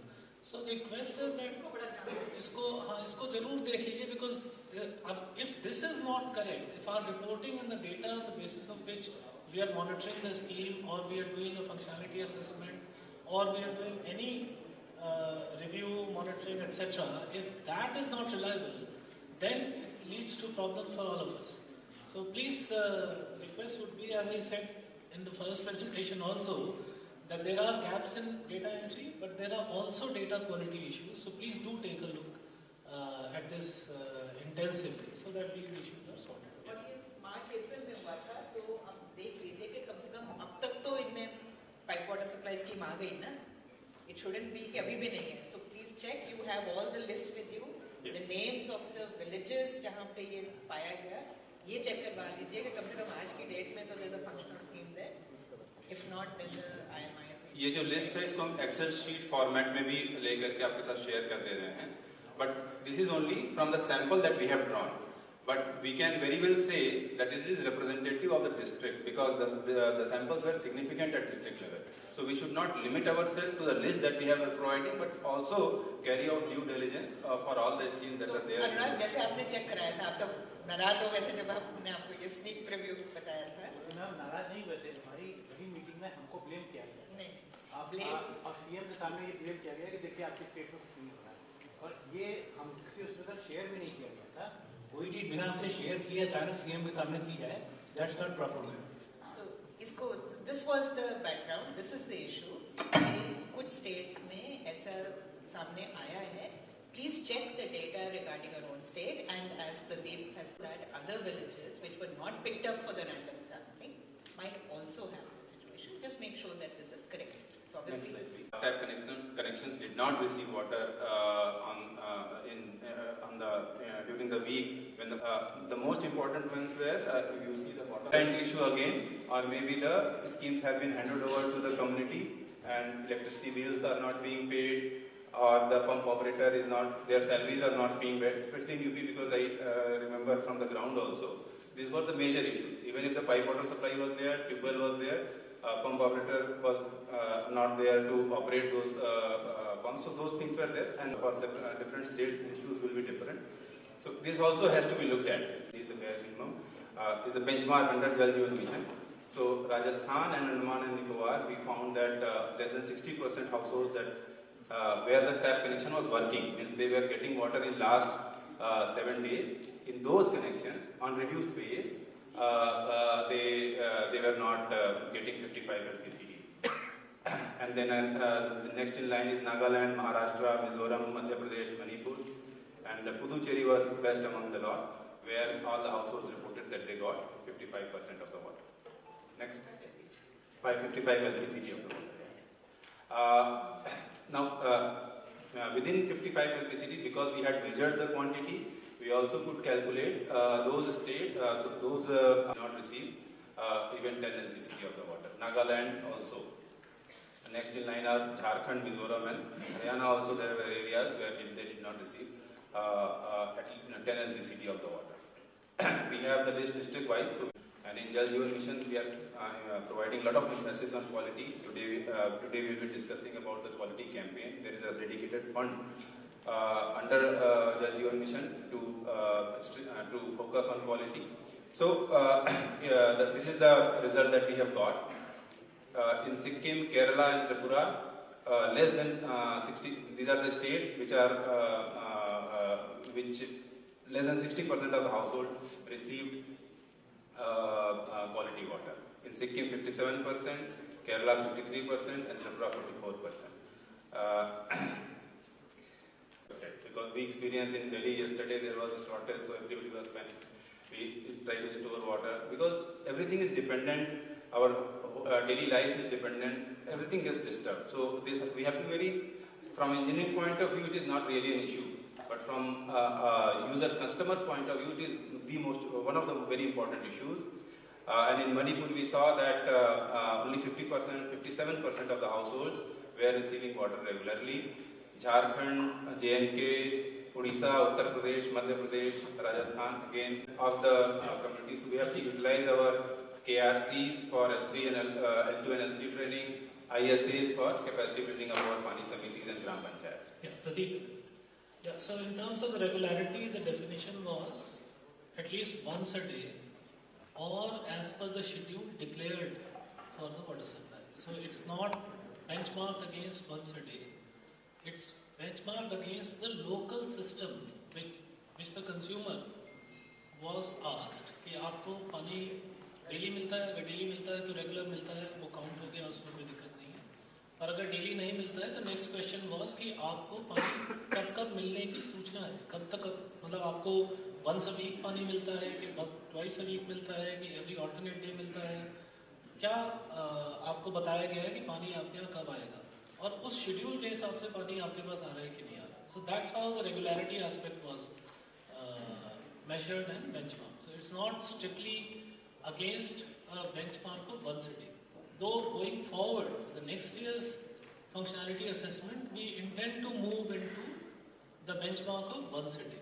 So we will no more have this variable then because then it becomes that only that that tap connection qualifies as a functional household tap connection which satisfies on all these three parameters. So intersection of the set. Next slide, please. So this, previous one, yeah. So the overall functionality in terms of quantity, quality and regularity, we really come down to very low figures. So at a national level, we are at 62%. In Rajasthan, only 38% of the household qualified as functional households. Households with functional household tap connections. In 40 to 60% category, Ladakh, Karnataka, Assam, again UP, Nagaland, Jharkhand, Haryana, Odisha, JNK, Sikkim, Mizoram, Madhya Pradesh, Maharashtra, Tripura, Manipur, Kerala, and Andaman and Nicobar Islands. So we have to work on at country level. We found only 14% of the households were getting chlorine within permissible limits. So as such, when we are shifting to piped water supply systems, residual chlorine becomes the most important. Residual chlorine becomes very important to ensure that our water supply is secure from the bacteriological contamination. Residual chlorine presence ensures that from the source to the point of consumption, there is a security, there is a risk coverage that is provided. It may happen that from the source, from the tube well, the water is going without any bacteriological contamination, but there is some contamination that gets picked up due to leakage of wall or due to the unhygienic storage at the household level. So if there is a residual chlorine present, it will kill those bacteria and help the realization that we want that potable water supply will reduce waterborne diseases. This is the way in which we will be ensuring that. And if we lose sight of this parameter, I think the whole investment that we are making under Jal Jeevan Mission will not yield the health benefits that we are envisaging. So, in terms of how we fare, we see that Telangana, almost more than 80% of the households were receiving residual chlorine within permissible limit. So we have very good benchmarks also. And in Nagaland and Ladakh, there was no system of chlorination anywhere. So at a policy level, there is some issue, I think, that needs to be addressed. In less than 25% category, there are 19 states. Between 25 to 50, there are 9 states. Okay. That analysis is also there in the state report. While above the norm is also obviously not recommended, the general view amongst health experts is that the much greater problem is the absence of adequate chlorination. Right. And that what many of us believe is too much chlorine. हमें उसका taste आता है, smell आता है, and we believe कि बहुत ज़्यादा chlorine है. वो actually appropriate level होता है in many cases. So the advice from public health experts is that we also need to educate people that some smell, some taste of chlorine is not a bad thing. It shows that the water has been properly disinfected and made safe to drink. Ma'am, in this context, for Odisha, wherever we are going for groundwater based water supply systems, which is about 35% of our villages, consciously we have taken a decision that no chlorination will be done because our groundwater sources have been earlier tested and found to be not having bacteriological issues. That was the thing, but yes, there can be ideological discussions whether groundwater should also be 100% chlorinated. So far we have not done, and so therefore the numbers will look adverse for us. So that's exactly what Pradeep is trying to say. If there is such a policy position taken in any state, please consider reversing that as soon as possible. The point is not that the groundwater itself is safe. The point is that there's a whole chain involved until the water reaches the household and even the storage in the household. There can be contamination any point in the root.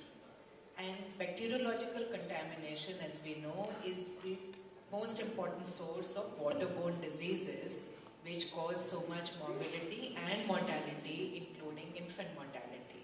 So globally, the gold standard is chlorination through the distribution network at various points. There is a risk. Some pipe could have a small leakage. We know that every leakage point becomes a source for contamination. So please consider reversing that policy as soon as possible. And please see if you can make sure that all your systems have chlorinators added to them.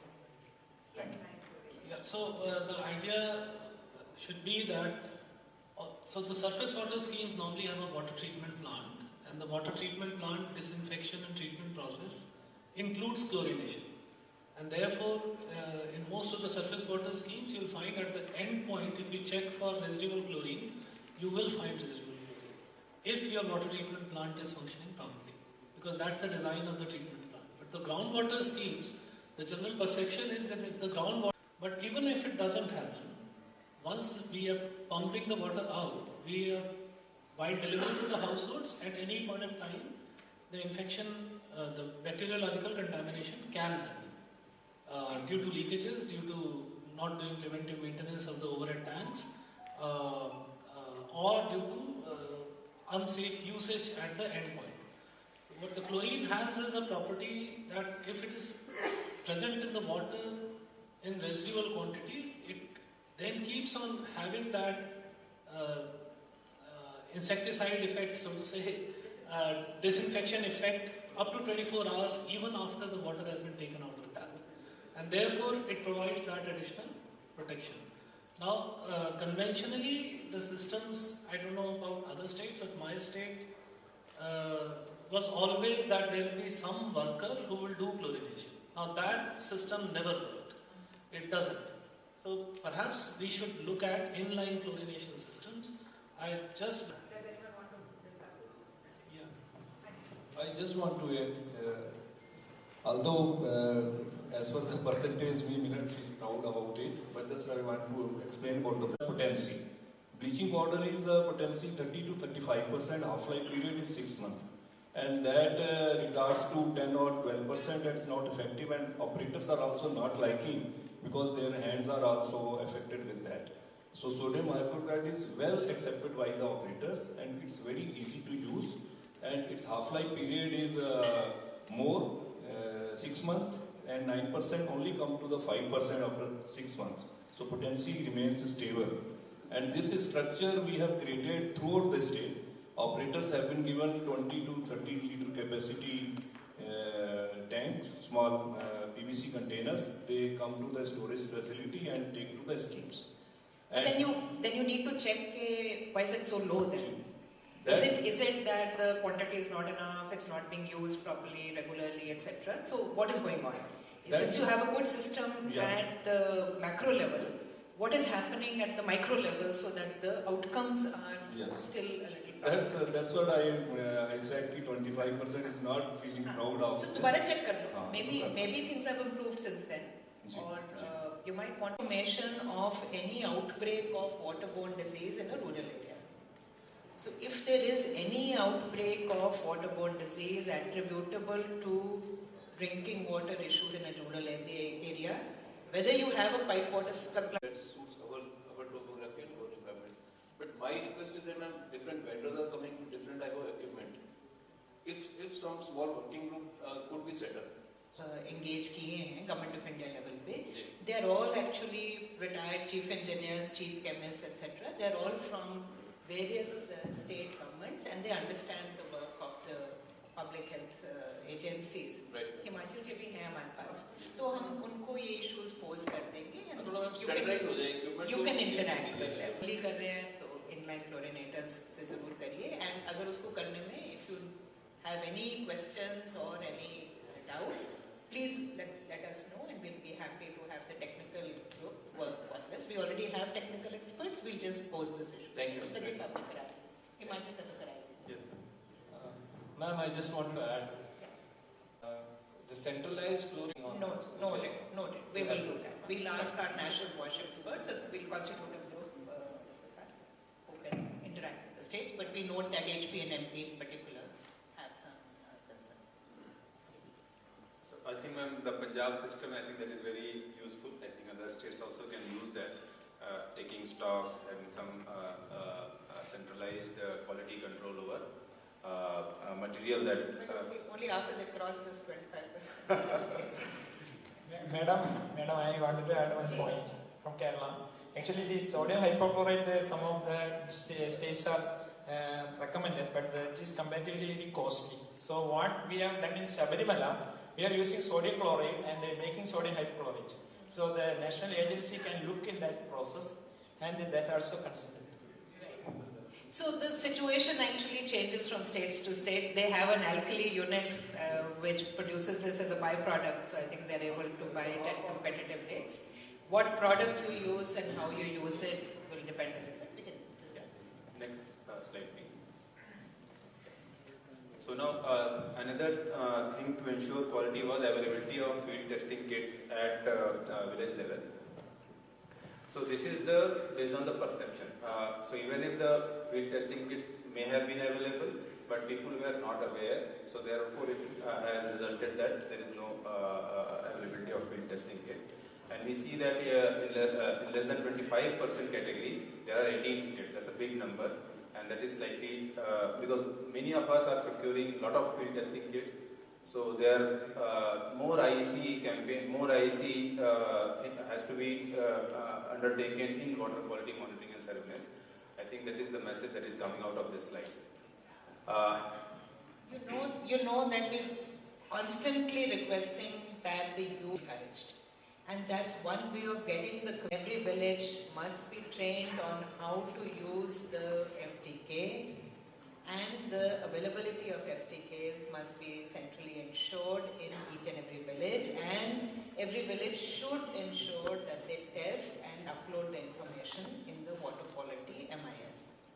So this is the only way of having people in the village understand the importance of quality water and have the confidence जब आप लोग इतनी मेहनत करके उनको इतना अच्छा पानी पीने को दे रहे हो that they should not need to use any ROs, any filters or any other mechanism after that, then let them also have the confidence of seeing themselves that the water is indeed of the potable standard.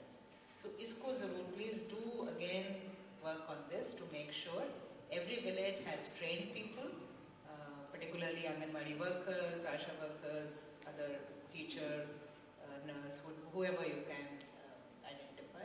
Make sure that they have the FTKs, they use them, the data is uploaded, and if there is a problem found, then remedial action immediately taken and again uploaded on the data. So, request you कि अपने घरों में भी एक FTK रख के अपनी state का अपना पानी टेस्ट करके देखिए क्या है. In fact, I'm sure you all use RO, I do, and it would be instructive to check pre-RO, post-RO, what is the FTK showing up. अपने आप एक check करके देखिए.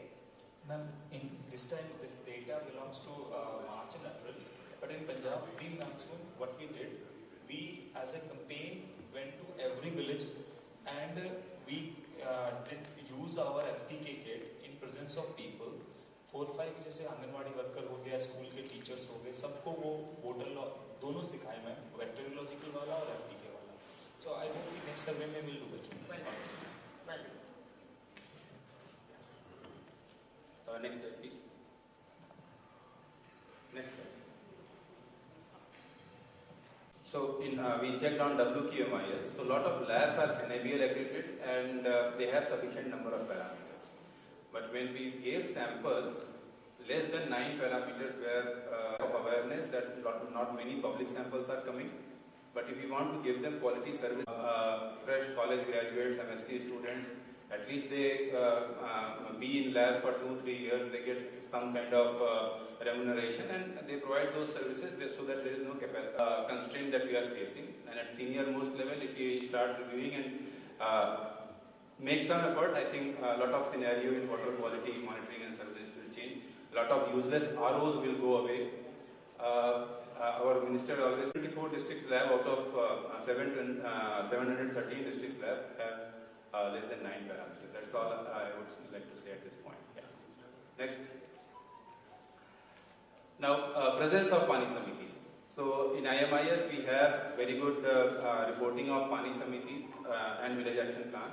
However, the awareness about Pani Samitis who are members is not available in the community. They don't know who are the chairpersons and who are the members. So that again reflects on the ISAs are not really working to the extent they should work.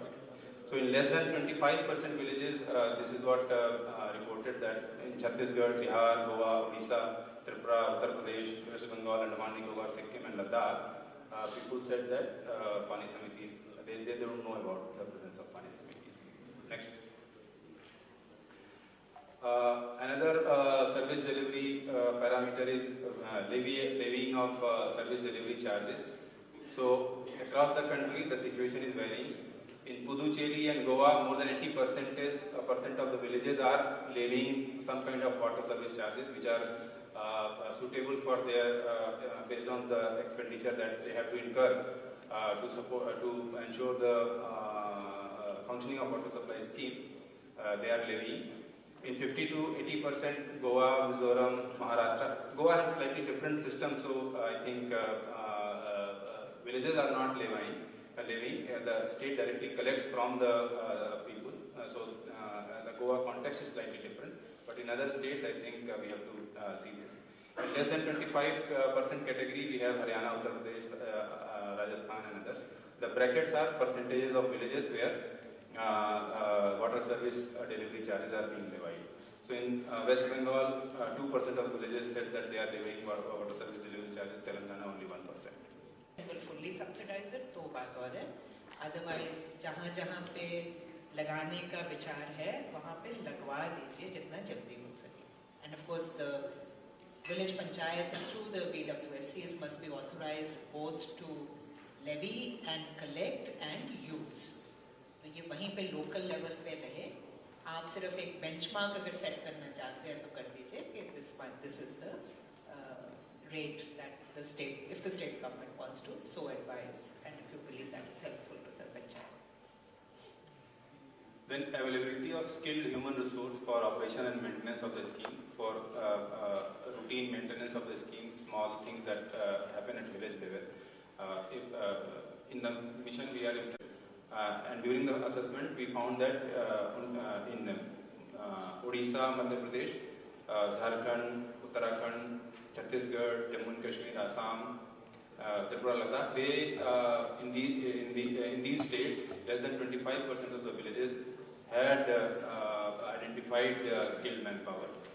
So this is another very important issue, and I think the ISAs and ITIs, KRCs should be used to ensure that the pump operators, especially the plumbing skill, should be available at the village level. Just hold on. Yes, so colleagues, this is where we are looking for convergence with the skill development mission. Vision of those skill sets. It may so happen that there might be people deployed who are just, trained by the contractor in terms of how to operate it, but they may not have the requisite skills. कि जब वो contractor चला जाएगा तो वो independently उसको कर सके. So therefore, please take initiative. If you can come up with a course in your state. Gujarat has recently started training of pump operators in collaboration with IAS. Yeah. We have been training pump operators now, both in the electrical field and for the duration is about 2 weeks.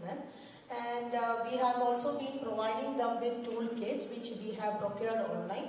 So they will be also distributed, and we'll also be providing them at the end of the course. At the end of this 2-week course, we'll also. Haryana has partnered with a skill university. We have a skill university at Palwal and Haryana Skill Development Mission. So we have given them district-wise targets, and they are doing a 6 days program, including plumbing, electrician, and as well as pump operators. So they are also certifying also their. Ma'am, these people actually we have taken up. Those are already working with us. So. चलिए इसको review कर लीजिए as you go along. I mean it's a great start, but you might want to review is 1 week enough, 2 weeks, 1 month, what is it? But whatever you do appropriate to your situation, please give them a certificate which entitles them to do the job going forward. And कुछ उसका rate भी अगर तय करके circulate करते हैं, it could be simply the rate for skilled labor which your labor department puts out regularly. But it will help, especially where the village water and sanitation committees are doing the O&M. If you can give them this guidance, अगर आप एक state level पे एक अगर ये course चला के करा के लोगों को skilling, if you can issue this guidance to your village water and sanitation committees, that they can use the services of those people who have this certification, and for that purpose they can pay them at this. Around 6,000 women, ma'am, particularly. We have a 6,000 gram panchayats. Training so for? Women's for plumbing, electrical, and other skills, ma'am. Very good. How are you training them? Through our resource center, ma'am, through district resource center. Are you giving them a certificate at the end of it? That's what we are in confusion, madam. Who has to issue the certification? अरे सरकार में ना कोई किसी को पूछने की जरूरत नहीं है, आप अपना उठा के your government seal के साथ एक issue कर दीजिए. That we can do, ma'am. But if you, of course, it would be excellent if you could partner with your department of the state which deals with skill. Almost every state now has department of skill development. If you could partner with them and make sure that it is a certificate which is widely accepted, that would be great. Otherwise, whatever training you are giving, at the end of it, please make sure they get a certificate so that the user can also recognize who is a trained person versus untrained. Ma'am, in Odisha also we have done a 10-day training, ma'am. Yeah. With the National Skill Development Council, we have discussed in detail and customized the module. And DDU, GKY, the implementing agencies have been enrolled for that, ma'am. And started already? Yes, ma'am. Out of our 15,000 odd people, some 13,000 in the first phase has been completed. Wonderful. You give them a certificate? Yes, ma'am. Because the Skill Development Council, once that is certified goes, then they have empaneled the certifiers also. And the Pani Samitis or VWSCs can use the services. Have you given them some guidelines? In the some letter is issued? In the first phase, we have given this 10-day course for our self-employed mechanics who are already there on the payroll of the Gram Panchayat. In the second phase, we are planning to take up the 1 youth per village. Either it should be 0 or 100. No, so this is a skilled human resource which is not on payroll, which is available in the village on demand. So Pani Samiti, if he feels, they can hire their services. So pump operator is there to operate pumps and regularly maintain it. But if there is a leakage wall which pump operator cannot solve, so there should be additional manpower, which is why the skilled manpower. So the presumption is that most departments will not be able to have right down at the village level skilled people.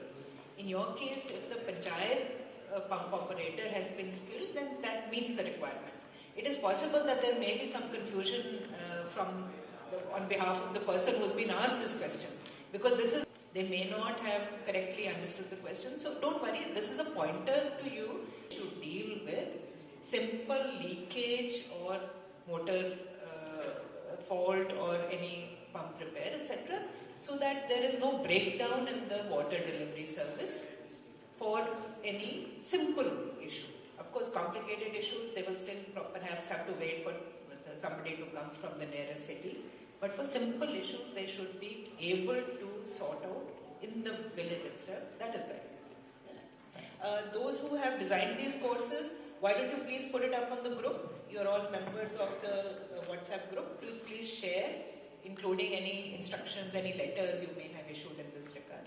Ma'am, in case of Punjab, we also had partnered. So those who have not yet reached that stage can also come.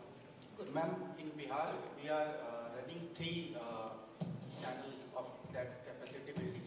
First, we have partnership with Bihar Skill Development Mission, in which we are running 11 days of comprehensive course and government ITIs, in which pump training program with the support of a skilled person, ITI based. Third is WTPs. We have more than 40,000 water treatment plants for arsenic, fluoride and iron aspects. We are training from the manufacturing agency for backwashing, sludge management. WTP चलाने वालों की training कराए. They are the pump operator. And fourth, we are launching a mobile van with training equipment. That mobile van will visit in village and they will train some preventive maintenance type of. बहुत अच्छा. और कितने हो गए अभी तक इन सभी चारों रास्तों से? ये हमारे यहाँ टोटल करीब 90,000 पंप ऑपरेटर्स हैं. गांव कितने आपके? गांव तो मैम हमारे 39,000 है, बट और आपका तो वार्ड लेवल पे वार्ड लेवल स्कीम है ma'am.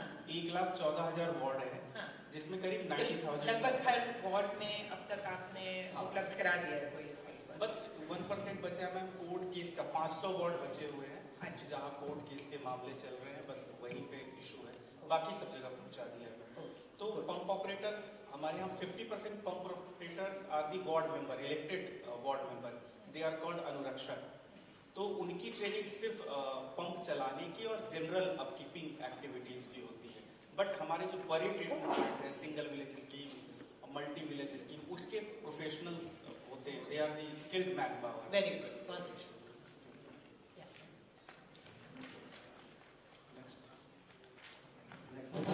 Madam, in Andhra Pradesh also, madam, nearly 9,000 skilled trained, madam, for operating motors. Already done. Yes, madam. And also issued certifications, and also they are appointed as. Having people on the rolls is going to be very expensive going forward, but if that's the route your state wants to take, that's of course fine.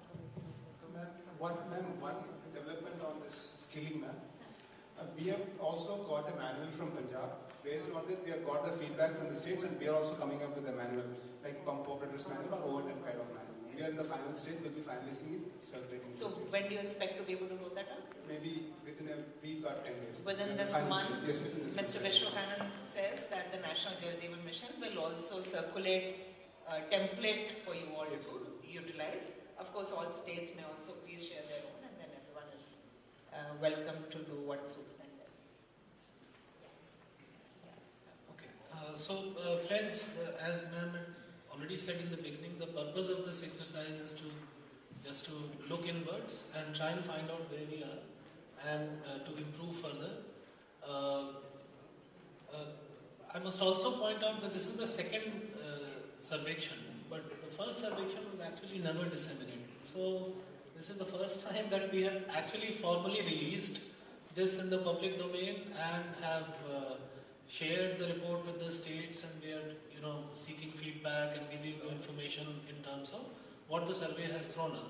So some of the indicators where the definition might be an issue, for example, this point from Odisha.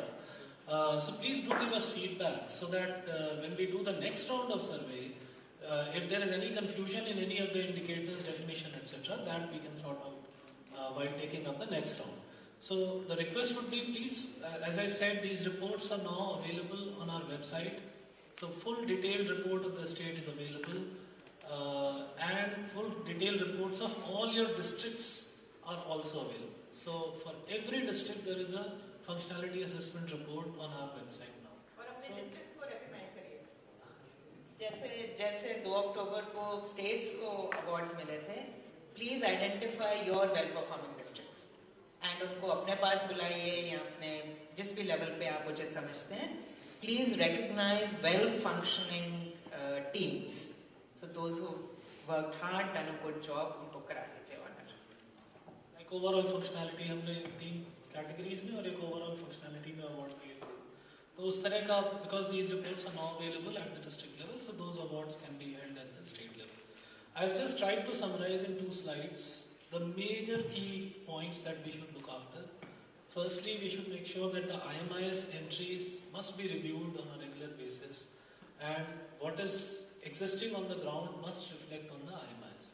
And there should not be this variance, as we observe that IMIS पे village PWS दिख रहा है, बीस connection भी दिख रहे हैं. जब गांव में जाते हैं तो पता लगता है कि PWS ही नहीं है. So please review that. Secondly, functionality of taps को monitor करने के लिए आपको कुछ systems बनाने पड़ेंगे. Every state will have to come up with its own monitoring mechanism. One could be that this could be assessed on the basis of a grievance redressal mechanism. If you publicize that these are the service levels, and if you don't get water according to these service levels, please give us a call. That's a way of taking a feedback. So please, and we have been requesting states to set up grievance redressal mechanisms, because good way of knowing how things are on the ground, it provides. Thirdly, we should, there are gaps in terms of FTK training and FTK availability. So, and that's something that is entirely in our hands. We can definitely manage these logistics. Next, please. Next slide, please.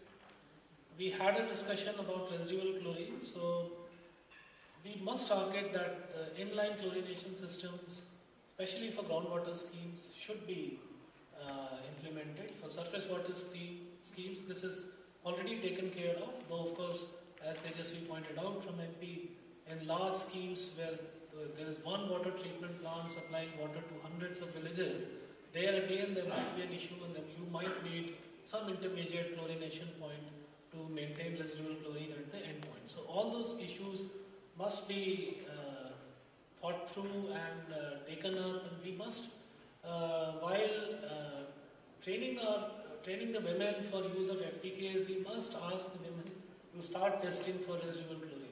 And because that's the one most important parameter, and it can be, residual chlorine can be tested using FTKs. If we are not testing for residual chlorine and testing for everything else, that still leaves a lot of risk in terms of the water not being of the potable standards. Then water testing labs, as was pointed out, must be reviewed. So if they claim to be testing for 15 parameters, they should indeed be testing 15 parameters rather than, and there might be limitations. There might be limitations because states will have to think about it according to their own context. And lastly, the skilling part. As we've heard, there are many initiatives that have been taken by the states. So we request you to please, because by the time we deliver on the target, our next most important challenge will be to sustain these schemes, make sure that these are operated properly, and this is the time when we should start preparing for that phase and put this skilled manpower in place. So that's it. Thank you so much. Post की सिफारिश पे we'll break for tea. After tea, we want to discuss with you the contours of the next set of functionality assessment. We are calling it Jal Jeevan Sarvekshan. So we'd like to share that with you, get your feedback, because today we are going to finalize that basis the feedback of all the senior colleagues present here today. So after break, uske liye, then a couple of other. Thank you. Now we break for a tea. All the guests are assembled in the hall at after 15 minutes. Thank you. Yeah, my request is that tea break is only for 15 minutes, please. After 15 minutes, please be seated. 5:45, please be seated.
coordination happens at district level.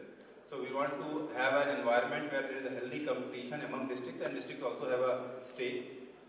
We want to leverage the motivation and aspirations of districts to receive award, incremental improvement up to the key focus indicators, and create awareness and buzz for the fast tracking of JGM implementation, especially the physical progress, capacity building and hand holding, especially of the states which face some constraint with respect to capacity. Next slide, please. So approach we have underlined as that we will categorize districts in 4 categories. You can provide inputs here. We have thought that in our JGM dashboard, if you see, so there are 5 categories: 0 to 10, 10 to 25, 25 to 50, 50 to 75, 75 to 100, and 100.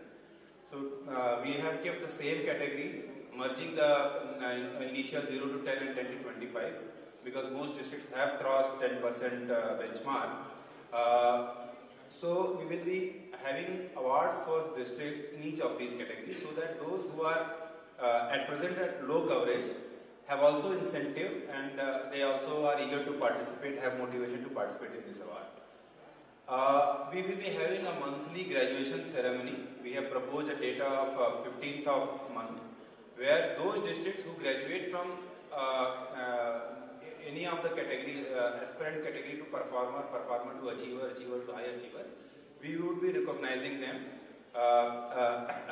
in our samvad, through our tweets. Maybe we will request Honorable Minister and Honorable Chief Ministers to appreciate those districts. So those are kind of a small kind of ceremony where districts feels appreciated for the effort they have made to change their category. Third would be the quarterly ranking. For each quarter there will be certain benchmarks which I will be talking about in a way. And against those benchmarks, what is the performance of the district? That would be measured, and we will discuss what would be those parameters. And finally, there will be annual ranking. Annual ranking will have 2 broad components: service level progress, which is basically making provision of tap water connection to the households, and the functionality. And then second part would be the direct observation, basically which is basically a functionality assessment. So 400 marks for service level progress and 400 marks for functionality assessment. Next. The annual direct observations will be done on various parameters. The sampling will be significant at district level, so that the data, whatever we say for a district, is statistically significant. IMIS would be the basic primary source of the data from which the random sampling will take place. And we plan to have a award ceremony for recognition of the district, both at quarterly level as well as on annual basis. In monthly publications, the graduations and in FSTC. So we will have a dynamic district and state ranking which will be available starting from the next month, where each district can see their performance, each state can see their performance, and when the functionality scores become available, they will be multiplied or factored for the overall performance, so that instead of knowing what is the performance at the end of year, we will know that performance as we are implementing the schemes. Next. So these are the timelines that we are talking about. So today is 8th. We will have, based on IMIS data, we will have first baseline ranking on 15th of October. Our NIC team will work and find out and provide us those details. Then monthly award, 15th of every month, quarterly award, end of each quarter, starting from 15th of October. Annual survey, the functionality assessment survey, that is the direct observation that we were talking about, will be conducted in the pinch period of May and June this year. This year, the last functionality assessment was conducted in February, March, April. The capacity building will start right away between November and April. We will disseminate this information as much as possible beforehand. So that everybody is aware about this functionality assessment, everybody is aware about the award. And the grand award ceremony will take place in somewhere in August 2023. Next. Yeah. So for each category there will be different parameters. So achievers, performers and aspirants. For these districts, the parameter that we have chosen, and here we would like to your inputs. One is the residual coverage. Whatever the residual coverage districts progresses, there 50% weightage is provided. For water quality, the test we are very much focusing on residual chlorine dosing, so that there is a residual chlorine that can be tested through FTKs. Then, in case there is a contamination, what is the remedial action? It is being reported or not. And third is whether 5 women have been trained for FTK testing. So this is with respect to water quality parameter, which has 30% weightage, 10 for each of these parameters, and 20% weightage for institutional arrangement. That is whether we have a VWSC and whether we have skilled manpower available in the village or not. So these will be the broad parameters for these category of districts on which their performance ranking will take place. Next. For high achievers, so those who have more than 90% coverage, in those districts the residual work is very low, is less. So only 40% weightage we have given, and here again certification is taking weightage. We had discussed in a break that those states where still approvals and a lot of work is pending, their whole engineering team is really on providing FSTCs, and they may not have bandwidth for certification, so we have not kept those parameters there. Only those districts which have achieved more than 90%, 10% weightage is being given, and the rest of the parameters are the same. Here in institutional arrangement, and a component of handing over of the schemes to VWSC has also given 5% weightage. Next. For those districts who have reported 100% coverage, so here 50% weightage is being given for certification, because all the FSTC work is done. 50% weightage is being given here. Water quality parameters are same, 30% weightage again. For institutional arrangement, the same as the previous one, the skilling the VWSC and handing over to VWSC, handing over of schemes to VWSC. Next. So in those places where maybe the contractor is maintaining the scheme, but VWSC should be involved in operation and maintenance. They should have some control over the service that is being provided by the contractor. So that we can discuss during today and finalize it, make it more precise. For state level, aggregate of the district level marks out of 800 that we saw, out of 400 that we saw, will be given 70% weightage, and few state level issues like O&M policy, grievance redressal system, NABL accredited labs, skilled people that we have proposed in annual action plan, target again how much we have really skilled, actually skilled, and person trained. In annual action plan we have given target to train our human resources through L2 and L3 or otherwise. So that also given 5% weightage. Next. So this was about 400 marks that will become available from 15th of this month, and every day we will have dynamic ranking how things are changing, and whenever there is a jump we will recognize that. This functionality assessment will take place, an agency, third party agency will be hired, and these are the parameters that we want to declare beforehand, so that and they will come and assess. The quantity of water, the regularity and portability aspects will be checked, and the overall functionality. So the intersection also will be given. So 50, 50, 50 and 150. In service delivery, whether the user charges are being paid, households are paying user charges, grievance redressal system and awareness about grievance redressal system is there or not. Village have with FTK, which people can use. People know about it, where the FTK is, whom to contact, from where to get test.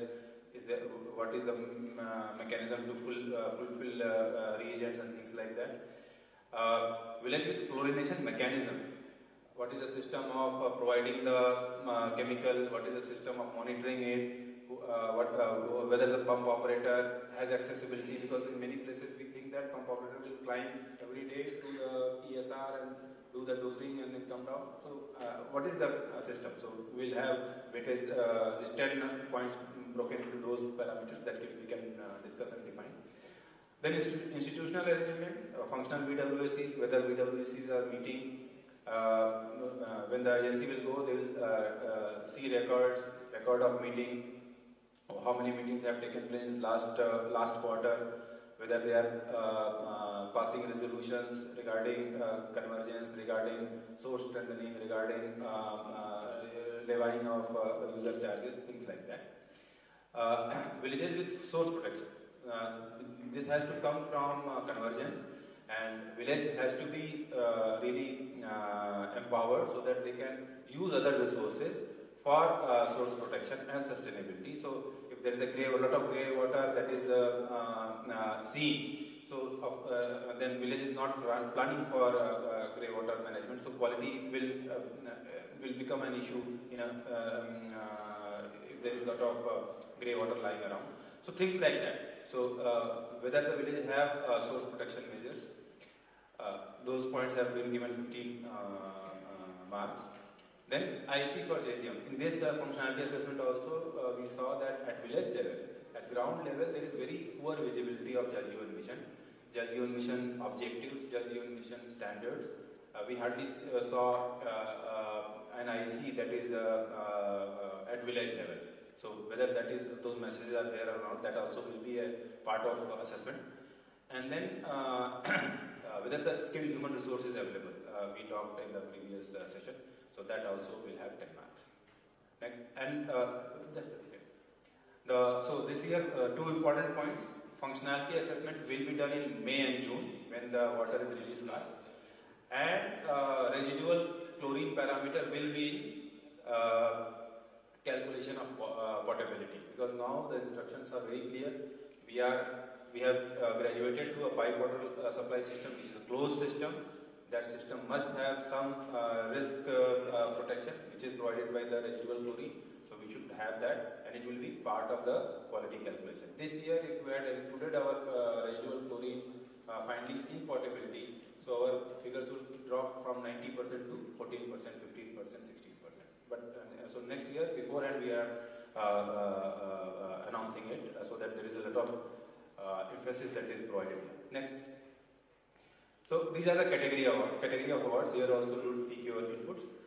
There are monthly awards, 3 fastest moving categories. Those who have jumped in terms of residual, providing maximum residual coverage. Those categories, those awards will be given.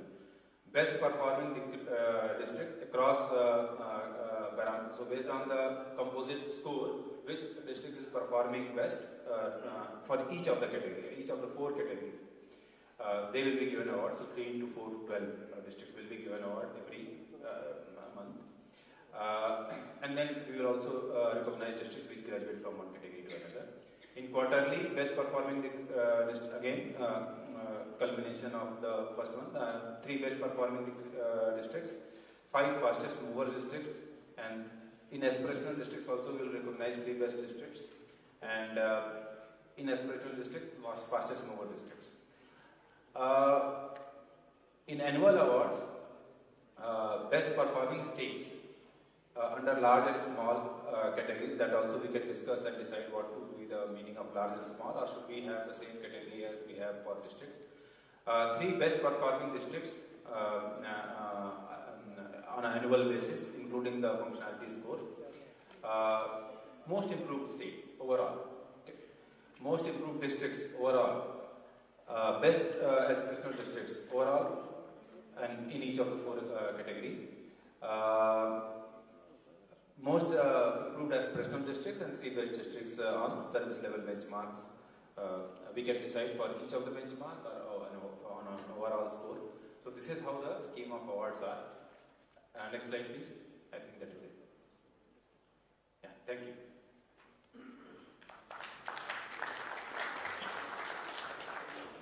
Just supplement, and after that we'll begin with those sitting on the sofas first. So, just to clarify, the total for the district awards, as you could see, there are 5 categories: 0 to 25, 50 to 70, 25 to 50, 50 to 75, 75 to 100, and then those which are Argajan reported. So, for the service delivery, all data and everything will be calculated from the information as reported on the IMIS. And we are not going to go for any verification. So what our request is that while we publicize that now there is an incentive for people to keep the data up to date, but we should caution people that they should not, for the sake of getting an award, over-report, because that will again distort everything and lead to all kinds of other problems. Yeah, and yeah. So since the evaluation will only be based on information available in IMIS, therefore this should help the state level leadership to get the districts to look at the IMIS and get it updated. So that we see as one of the advantages coming out of this initiative. So please do, if it's finalized like that, please do tell the districts that now if you don't report an IMS, you lose out on your marks and rankings, and therefore you may appear at the bottom of and these rankings will be in public domain. So it is not going to be somewhere inside our portal or something like that. These will be published on the JJM dashboard, which is the public domain dashboard. So that's one. Secondly, functionality assessment, direct observation survey, this time we are going to do in May and June. That's again a very, very conscious call, because that's the most challenging period in terms of drinking water supply. So if in May and June we can ensure 55 LPCD with quality on a regular basis, we can be very sure that throughout the year those service norms are being maintained. So, so that's another thing that I think we all must remember and prepare accordingly, because there is sufficient time to get things in place so that by the time next year in May, June, teams go and do the functionality assessment, all these issues of Pani Samitis not being there, FTK training not have been completed, people not being aware about some of the things, IEC not being displayed, because last time we did the functionality assessment, we didn't have any kind of a pre-functionality assessment dissemination kind of a workshop. But this time, since we are announcing it in advance, and we are also saying that we will be going to the districts and the villages somewhere 8 months down the line. So there is enough time for us to prepare and make sure that for our state or for our district, in most of the parameters, wherever we have control, we try and achieve the best possible position. So that's another thing which we think will help states and districts to move things in the right direction. There's one thing that's missing in the presentation, and that is the reference date. So for the awards and for calculation of how much progress has been done against the residual work, the reference date is going to be 1st of October 2022. So as on 1st of October 2022, if a district has a coverage of 80%, then that district competes in the category of high achievers. If a district has a coverage of less than 25%, then they compete in the category of districts which have coverage less than 25%. So, and then month on month, we keep on recognizing good performance. We keep on publishing district rankings, how districts are moving up, down, etc. The idea is to get the district collectors and district teams fully involved and prioritize JJM implementation. If at the state level also a mechanism is evolved, so from from the national level, we are announcing awards and we will be recognizing good efforts. We would also be, since we are publishing it in public domain, so in a sense, we're trying to nudge the districts which are not able to perform so well to then improve performance. But if something of the similar sort can also be done at the state level, I think that will have much more impact than what we do at the national level. Secondly, an idea is that, and one more thing, that if supposing a district started in the category of performers and then 2 months down the line moved to the category of achievers, because the overall coverage increased and reached a range when the category changed. So it graduated to a category, a higher category. So from then onwards, the scoring criteria for the next category will be applicable. So the district, for example, a district which is less than 75%, there in the criteria there is no weightage for certification. It's only coverage against the residual numbers. But the moment you cross 75%, then we start giving weightage to certification. So then onwards, the evaluation will be 40% on coverage, 10% on certification, rest everything remains the same.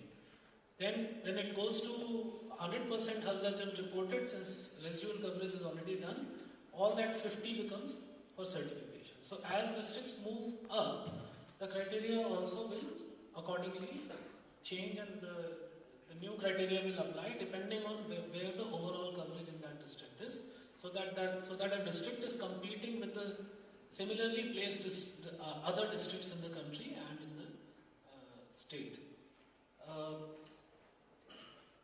Finally, I think the service level reports that will be reported on the IMIS, on the basis of which we have actually get to know how far things are functional against how far these are reported, and therefore 620. We say your final score is 300 multiplied by 80%, which is 240.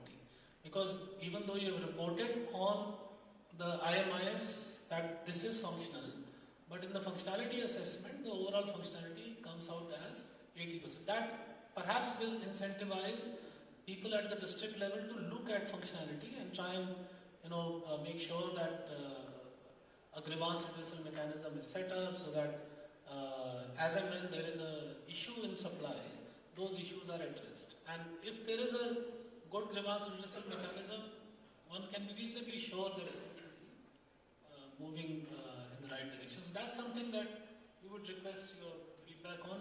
Award categories are all flexible and we are open to suggestions. Yeah, thank you. One more thing.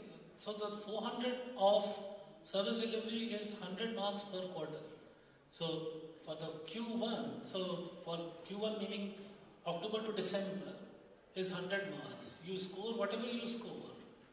And then if you don't score well in Q1, then you don't get to make up for that in Q2. In Q2, whatever you do, you get out of 100. In Q3, and that aggregates to 400. So that it is not so happening that for the first 3 quarters I didn't do anything. The last 2 months I will slog, and just like we all, prepare for various meetings. So that's another thing that we have tried to get, that it's not an annual ranking, it's a quarterly ranking, and whatever score the districts keep on accumulating, that keeps on getting finalized. Did that get very complicated? But you got the overall idea. The idea is to recognize that the states are doing great work, so states are, whatever good work they are doing should be rewarded. But the districts also need to cooperate in various ways. So if the districts can also be recognized for achievements within the district, then the districts and the state working together can perhaps improve the performance further. So therefore, every month, simply on the basis of numbers on the IMIS, we declare. And then at the end of the year, but in the difficult months of May, basically, so जब peak गर्मी होगी, तब functionality assessment, जो ground में जाके, जैसा अभी आज पहले बताया था, ground में जाके independent assessment teams will go and verify क्या status है, and we use and to give the overall score. So broadly, that is the idea. Now, will this work? Does it need to be tweaked? What kind of incentives are the collectors and other district teams looking for? Will we be able to see some improvement in performance and recognition of good performance through this? Any thoughts on that? Surinder, do you want to go first? And then we will come to Anurag.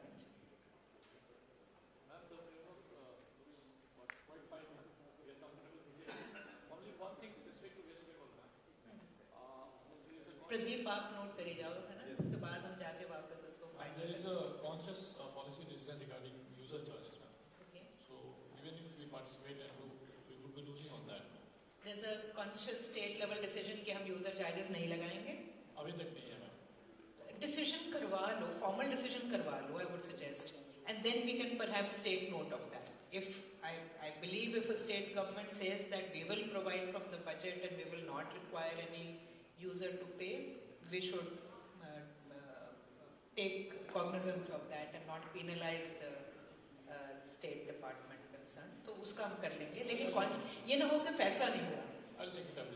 फैसला करवा के उसको public domain में डलवा दीजिए कि ये हमारा at least then the budgetary provisions will be made, money should flow, the service should not be hampered. All we want to see is that the service should be seamlessly provided. Otherwise the framework looks nice. Everything else you think is okay. हाँ जी अनुराग, आपको क्योंकि जाने की जल्दी थी इसलिए मैं आपको पहले पूछ रही हूँ, नहीं तो we can go to नहीं मैम, अच्छी बात है ma'am. Primarily this looks very good, excellent. इसमें एक बात ये लग रही है कि एक्सपेंडिचर को भी कहीं कोई वेटेज एक्सपेंडिचर या परसेंटेज ऑफ एक्सपेंडिचर, बिकॉज जैसा भी कहा विकास ने कि IMIS पे करेक्ट रिपोर्टिंग वगैरह, मेरे ख्याल से expenditure is good measure to see that क्या हो सकता है. तो एक सजेशन था. और बाकी अच्छा मैम, स्टेट में भी हम लोग डिस्ट्रिक्ट्स को कैसे करना है इसमें, उसको भी एंड दिस लुक्स फाइन. आपको लगता है कि आपके यूपी में कलेक्टर्स वगैरह इस चीज से थोड़ा होंगे? बिल्कुल मैम, बिल्कुल, इससे बहुत अच्छा असर पड़ेगा. एंड बाय रिटर्निंग अभी मैं ट्यूजडे को ही कलेक्टर्स की विजिट करके इसको बताएंगे. इसी वेरी उनके सजेशंस मिलेंगे, अगर कोई सजेशन उनसे मिलते हैं तो मुझे बताएंगे. ठीक. Thank you. Shalin, do you want to go next since the mic is there, and then we will bring the mic here. One is that if you could think of some awards for the PRIs also, because village Pani Samiti. Now, maybe one or two, whatever awards we give, that will act as an incentive for others. The criteria which could be decided for that would be such that they are directly relevant to whatever task is assigned to the Pani Samiti. Good point. We are actually working actively with the Ministry of Panchayati Raj, who also want us to declare awards for the Jal Jeevan as well as Swachhta side. So, because we could see how those integrate into this framework. And similarly, the grey water management, because that's a pain point for us. Right. And it is very difficult for the rural development department to be pushing that direction. Now, irrespective that, because this is part of the Jal Jeevan Mission's core objectives. So that is something which could be, again, some way incentivized here. Right. So Vikas is pointing out कि जिस तरह से हम ये जल जीवन सर्वेक्षण का प्लान कर रहे हैं, उसी तरह we've been brainstorming on Swachh Bharat awards on similar lines. So grey water management will be an integral part of Swachh Bharat awards. और उसमें पंचायतों का रोल थोड़ा ज़्यादा है, तो we are looking at a different architecture. आप में से जो लोग दोनों काम देख रहे हैं, for instance DK, we will request you to join us in Chennai on the 14th.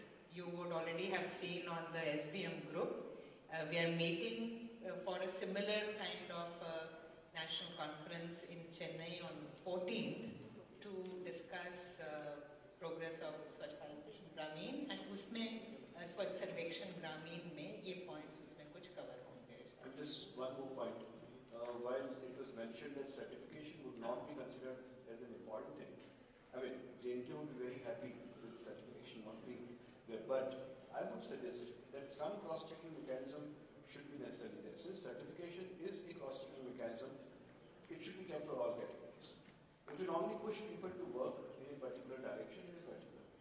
So certification in the sense of जो हम हर जल विलेज का certification कराते हैं, वो हमने सोचा था कि higher category में रखें. It should be kept for all, because why should there be over-reporting at any level? Let them be there. So IMIS का I think विकास ने इसलिए नहीं कहा क्योंकि हम चाहते हैं कि आप लोग अपने IMIS पे control रखें, but we are actually at the national level planning that the agency which we hire for doing the functionality assessment, जो April में जाके field visit करेगी, they will through the year be doing a watch on the IMIS data. तो IMIS data की verification throughout कुछ करवाते रहेंगे, and we plan to do that. But we didn't want to take away your responsibility, role and responsibility. Lastly, this multiplication factor is the right approach, because that would make sure that it is not merely a matter of... Instead of adding up, उसको weightage weightage करने के, ठीक है.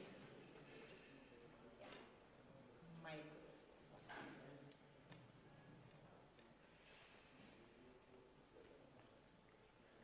And then we open to others also for this.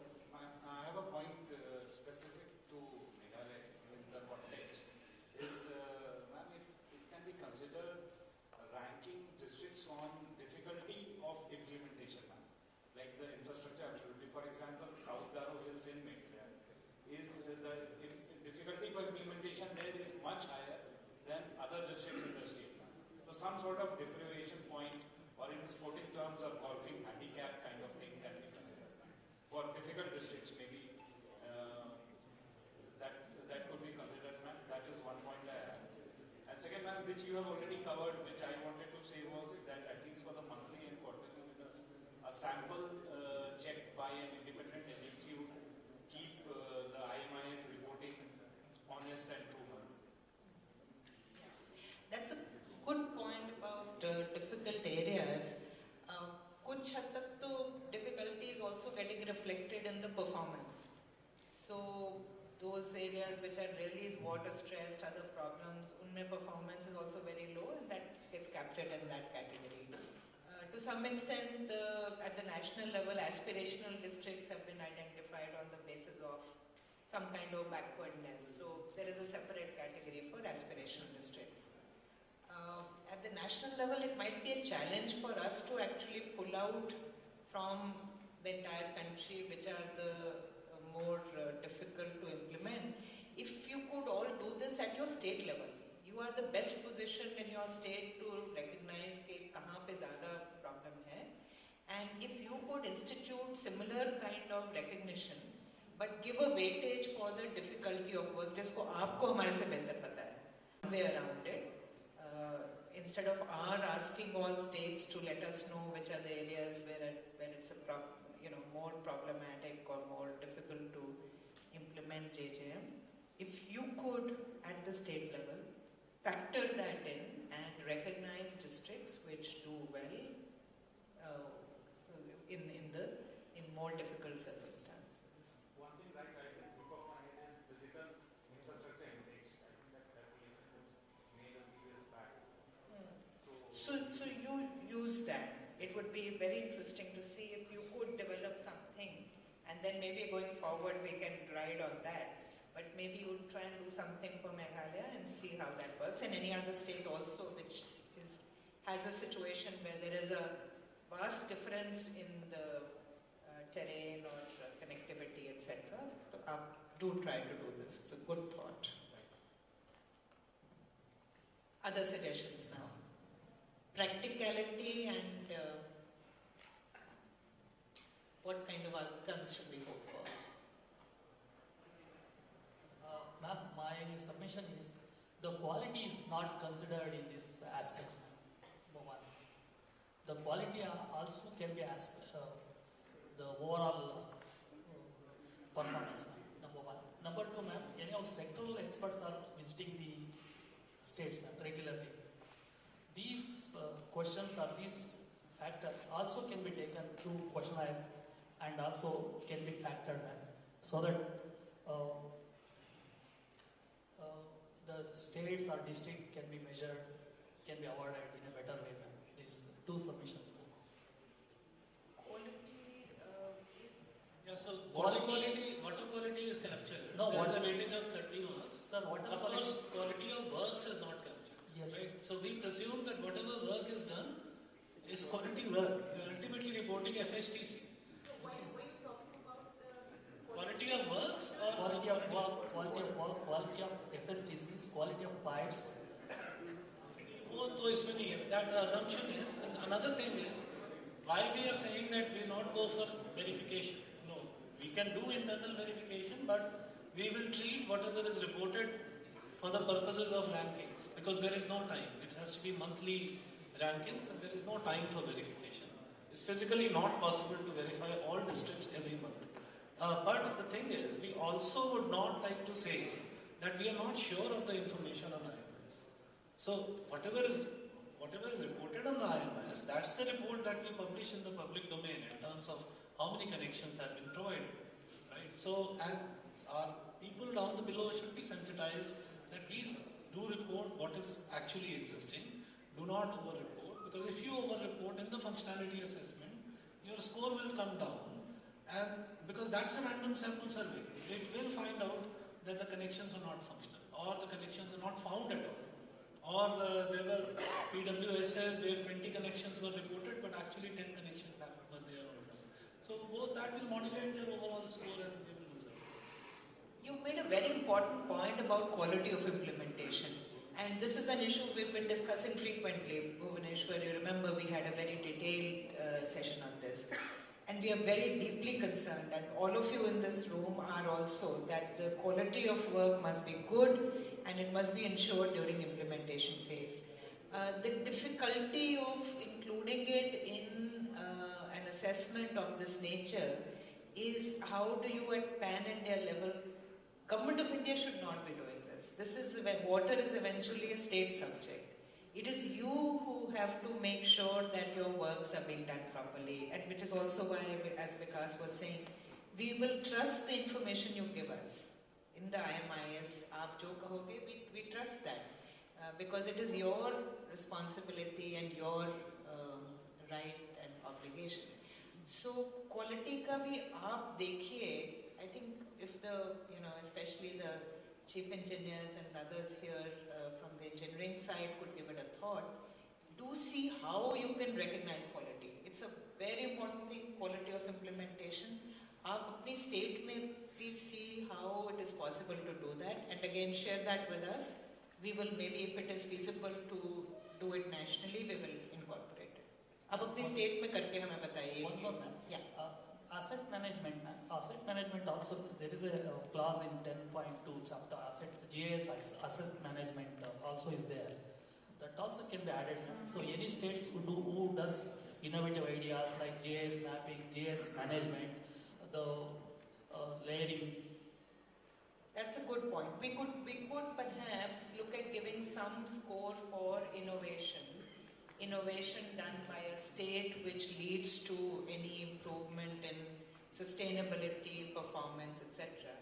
Maybe there should be a factor, if everyone agrees, those in the state ranking when we are doing the functionality assessment, maybe there can be a weightage 10% or whatever seems appropriate for any innovations done by the state.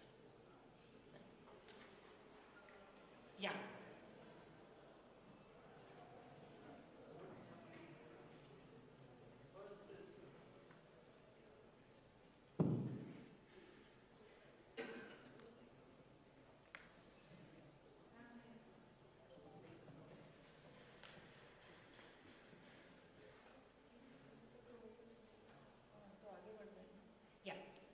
First request is that quarterly 100 marks will be given, but each quarter is exclusive of each other. That's what sir said. So our request is that even though quarter marks may be made, but finally the cumulative annual performance, if it can be taken up, then the cyclic issues of certain places having monsoonal issues, maybe J&K having winter certain problems in terms of work output, that can be taken care. If for the ranking purpose, the 400 mark is taken for the entire year. Individual quarter-wise awards may be kept. I think there is merit in that point, and service, we should perhaps take the cumulative score at the end of the day. Good point. Second request, ma'am, regarding this multiplication factor, which will be the best way to do it, given that IMIS is about reporting vis-a-vis the field visit, is the actual one issue with everybody is doing that. Because we want to achieve FSTC target, which every year we are setting for ourselves. So parallelly, before water actually reaches any pipe, we are parallelly constructing the overhead tank, we are constructing the intake well, water treatment plant, and also giving FSTC connections. But water has not reached that FSTC. Therefore, in the IMIS, if we can keep a marker saying that the trial run done, yes, no. That marker should tell, only if trial run is done, then we take it that that is a functional connection. Otherwise, there will be a lot of mismatch between the field and the data reporter. You know, I don't think we should be encouraging our people to be reflecting FHTCs where water has not started flowing. But the practical reality is, ma'am, suppose 200 villages are there in one mega scheme. I cannot complete my intake, WTP, lay the pipe, complete the overhead tank, then start giving the FSTC. Because then the FSTC work itself will go on here. Therefore, practically we have to do all parallelly. My only submission is that let's have a marker in the IMIS where we say that water given or not. Yeah, so, you know, you're absolutely right that there will be some parallel processing going on. There will be some distribution network laid, tap connection given, even as the WTP is made and so on.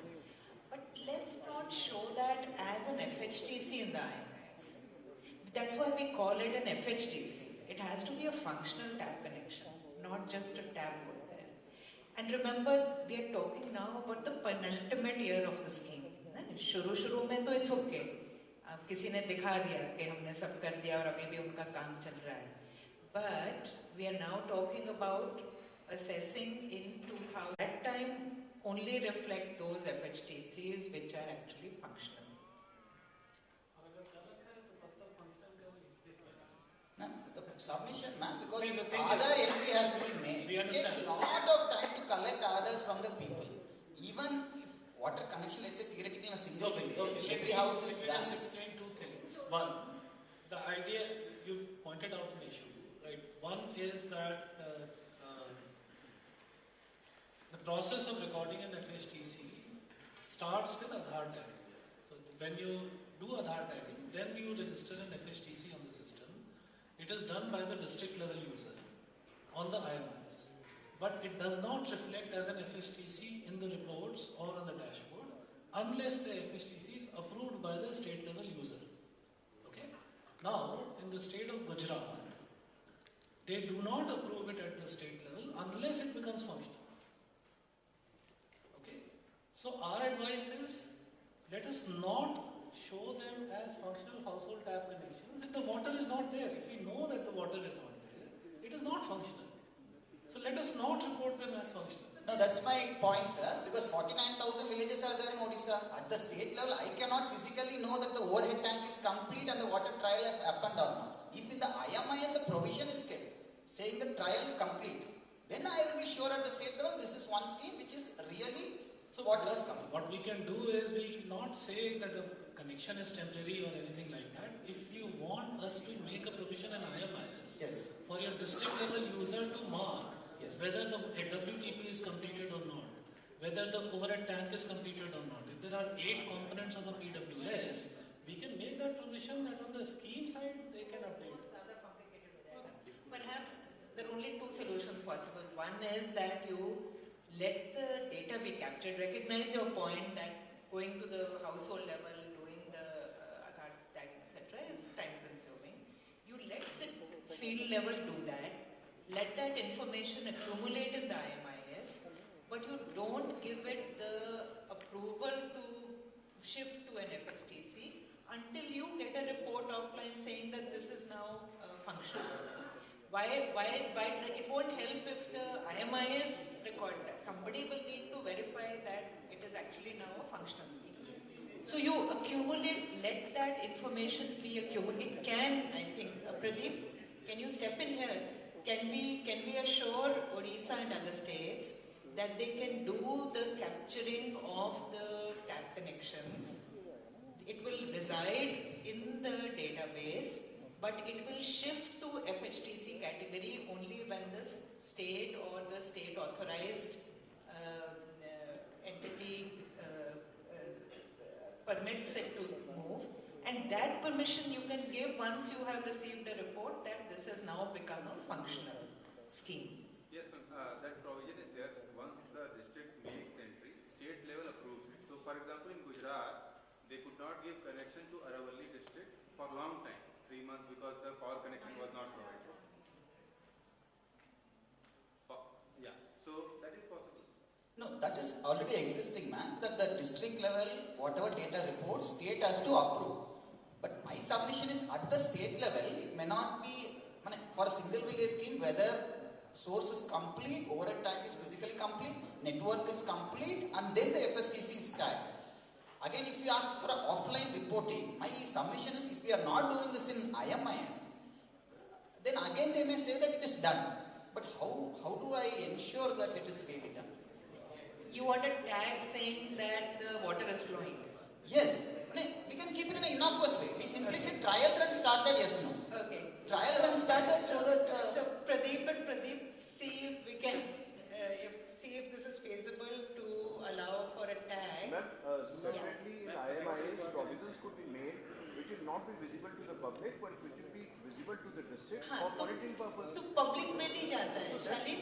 ये जो IMIS का backend data है. I know, ma'am. That's why I'm saying that it's only that what is suggested is essentially in the IMIS we make modifications. That's all. So there might be other suggestions also. In fact, I also had a few suggestions I'm going to send it to you, which will make IMIS allow us to do monitoring better.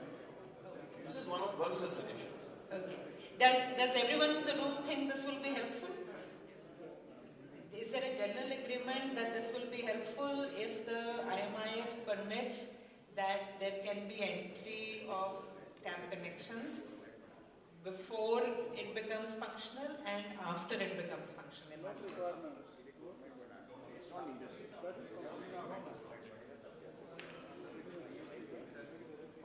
We'll think this over. Anything else from that? Third point, ma'am, regarding the monthly progress.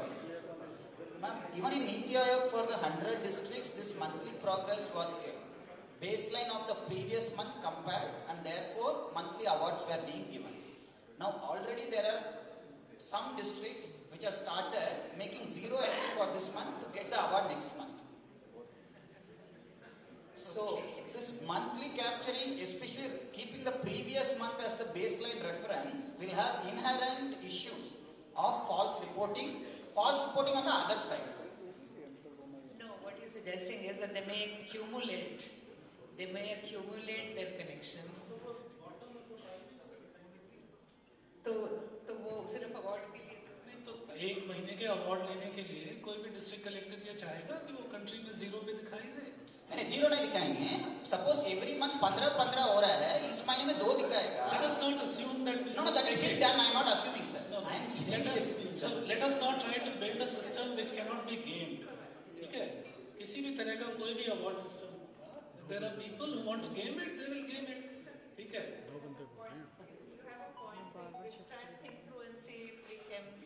Look at some kind of cumulative or whatever.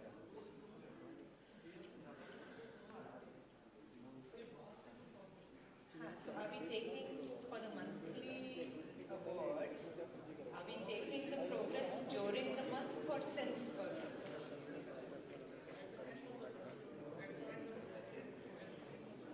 Yeah, so we can tweak it like that. Well, that might then help. Then it's not a month on month. 1st October as the baseline, continuously month.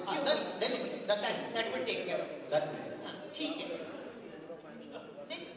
This will take care of it. That it's a cumulative starting from 2nd October, first month, and then cumulative since then. Yeah. Then regarding that reporting, the IMIS map, the 100 marks, can we go to the previous slide, please? The first slide, where we are showing 100. Anyone. Suppose here we are saying water quality tested for chlorine, remedial action taken by the habitations, then at least 5 given training. Like remedial action taken by the habitation, how we will be capturing in the IMIS? Because we are saying these are the data from IMIS. W2MIS has this data. But every month how will you get some data? No, lab sample is sir, in Odisha 5 lakh tube wells are there. Every month we are only taking a very small number of testing because lab size is limited. So how will you take every month? No, it's not just lab, it's also FTK testing. Correct. Ma'am, my question is, suppose somewhere quality is there, issue has been detected, and as of now FTK is not a continuous process that the person does the testing of the same set of sample repeatedly. Today FTK is used at least to do coverage of all the samples in the state once. Even that is not completed because in Odisha context I am saying 5 lakh tube wells are there. We cannot test all 5 lakh. So we are testing about 30-40%. Then pipe water supply we are testing something. Even once we are not covering everywhere. So when we are talking monthly remedial action, that appears to be not possible. A small change. It is not quality affected habitation, it is contaminated sample found, basically. That is what it was. So labs may continuously, we are getting some sample found contaminated. So this is wrongly mentioned. This is not this. Basically, supposing you did X number of tests, out of that you found that there was 1% of those samples where some contamination or some problem was found. This benchmark is action in those 1% cases. Yes. Okay. So this is not percentage of remedial action for quality affected habitations. It is wrong. This is wrongly mentioned here. Percentage of remedial action against the samples found to be below par as per norms or whatever. So we see and that provision is there for reporting remedial action on the WQMIS from where this will be picked up. We have seen the information available. We have seen that remedial action is being reported only in 10 to 15% of cases. In other cases, either the remedial action is not being taken, or if it is being taken, it is not being reported. The idea to include this as an indicator is to get the districts to start monitoring कि जो sample substandard पाया गया था उसका आगे क्या follow up action हुआ और जो भी एक्शन हुआ उसको WQMIS में रिपोर्ट करें. अगर इसमें एक ही सबमिशन है सर, इसमें एक ही सबमिशन ना एक्चुअली क्वालिटी रिपोर्टिंग में suppose water samples being tested in Odisha for instance about 13% of all the tube wells have iron contamination. Now we cannot put iron removal plant in all the 13% sample. One is because iron removal plant, not only the cost, but the operation and maintenance of it, by paying very high cost also, it is not ensured that they are being running properly. We are paying about 30,000, 40,000 per tube well, but subsequently we realized that even these are all mechanically getting recorded without getting maintained. The only solution for iron problems which are in western and southern Odisha is to ensure pipe water supply is being given. So that will take 2-3 years. Although reporting we are doing because Odisha is one of the best testing and we are doing very good sampling and very focusedly taking those places where likely contamination is there. So our reporting of the percentage of quality failure will be more. But this will be a penalizing factor. That is what we are trying to capture. It will be penalizing for states which are trying to strategically do testing. So what is the suggestion? What is your view? How can, the objective is to encourage that wherever quality issues are found on testing, whether FTK testing or lab testing, remedial action should be taken and the action should be uploaded on the IMIS, basically to give confidence to you, to people on ground, to all of us, that the problem is being attended. That is the objective. Ma'am, there are two issues, ma'am, in water quality. First is like iron, salinity, etc., which are not so dangerous to the person. Also, there will be unpleasantness in drinking. We should treat that as separate category against arsenic, fluoride, and things like that. There, we have to ensure immediately remedial measures are given wherever arsenic, fluoride. But iron and salinity, if we start saying that immediately we have to find a solution. Frankly, there is no solution. Give me a positive suggestion. Ma'am, there is no solution. We have to connect pipe water supply. Pipe water, if it is not reaching, today to say that a tube well, saline water somehow has to be remedied. We cannot put desalination and all. That will be very costly. Pradeep, will WQMIS show us where the sample has been drawn from a PWS as against other sources? It does. So we can look at the data only in relation to PWS. Will that solve the problem? If we look at the data only with regard to quality issues coming under pipe water supply schemes. Yeah, then it should be. Then it's okay? Then it should be. Huh? Perfect. Okay, done. So we make this correction that if there's any testing done of sources other than the pipe water supply system, we will not remedial action. If we consider quality in terms of bacteriological contamination, that is, remedial action is possible within certain time. That's a good So that way we can, I think, grade it. We can leave it the chemical contamination. So when we design our pipe water supply system based on a tube well or a surface source, first thing is we do the testing of the water, and if there is a chemical contamination present, we design a water treatment plant along with it so that we are able to provide quality as per BIS 10,500 standard. So, so it is precondition that we use the water treatment plant to get rid of that chemical contamination so that it is not present in the pipe water supply system. So, truly speaking, I think,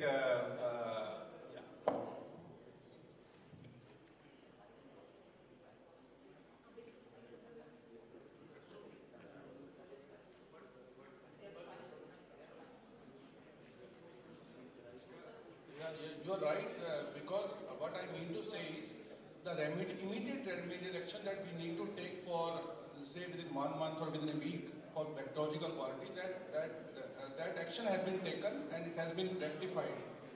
Do we really expect that in a proper pipe water supply scheme there will still be arsenic fluoride kind of issues? No, ma'am, no.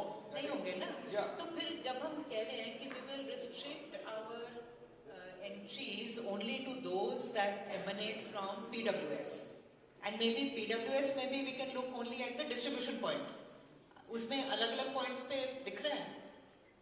System में दिख जाता है कि ये WTP का sample है या कहाँ का sample है.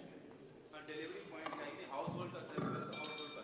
हाँ, तो हाउसहोल्ड के सैंपल्स का अगर देख लें, बट उसका फिर then just let's have an idea कि कितना का आ रहा है, इशू कितना आ रहा है, कितने ग्रीवेंसेस आ रहे हैं relating to the household level quality of PWS.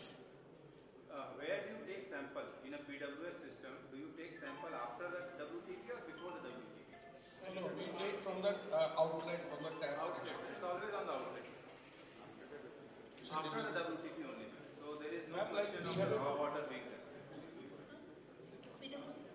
For instance, sir, in Odisha, we are taking from the source. Even for a single village, one is source, then 3 taps on all 3 periphery areas we are taking. But in IMS, whether it is captured like that, source point and FSTC point, I am not sure, sir. But we have instructed to capture like that. So when you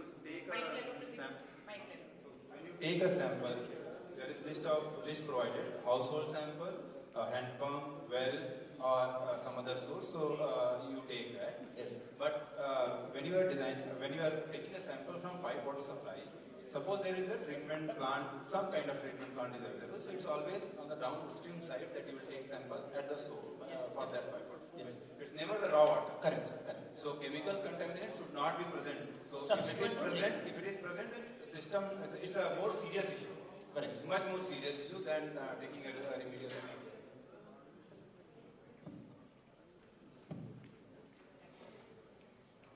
Any other points? Hanji.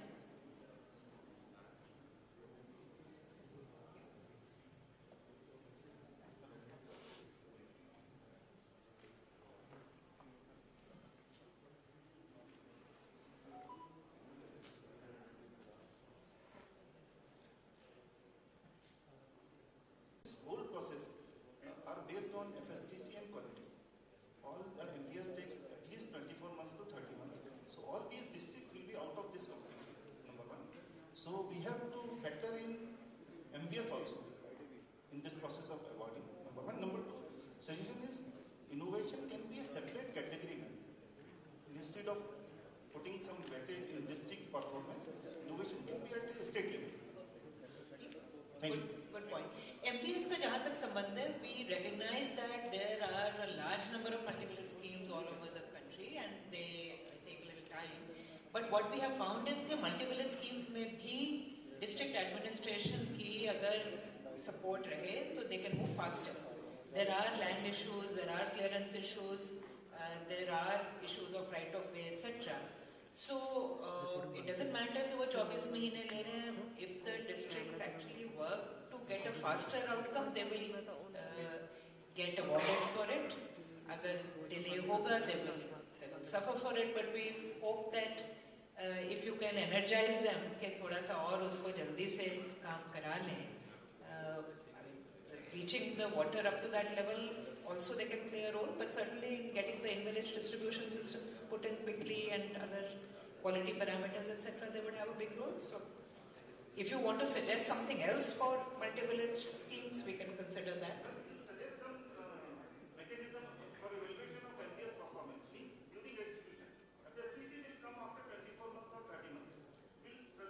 देखिए ऐसा है कि अब तो ना हमारे पास 30 months तो है नहीं. Up to we are looking at how much progress can be achieved. It is not that all MVSs are being allotted today. The works are going on. साल 2 साल पहले के भी. They will start getting completed. Those areas will get recognized जहाँ पे complete हुआ है. They should start looking at other issues also in those areas to make sure that the schemes function well. So if you want to suggest a tweaking, please do that. Otherwise, implementation, project implementation को capture करना, we have not been able to think through how at the national level we can do it. If you have some thoughts for it, we'll be happy to consider it. आप अपनी state level पे ज़रूर इन चीज़ों पे ध्यान दीजिए. If you can at your state level, like you're having awards function at chief minister's level, etc. If there you can recognize and award those engineers and others who are working on multi-village schemes and doing a good job and fast and quality implementation, that would be very good. Hanji, yeah. Ma'am, some of our schemes run on silver ionization, so if that can also be recognized instead of residue. Come again? Some of the schemes we use silver ionization to for the treatment purpose. So if that can be recognized on like residual chlorine, so because we will not have silver ionization का जो हमने जो check किया है ना वो residual उसका impact उसके सबका नहीं है.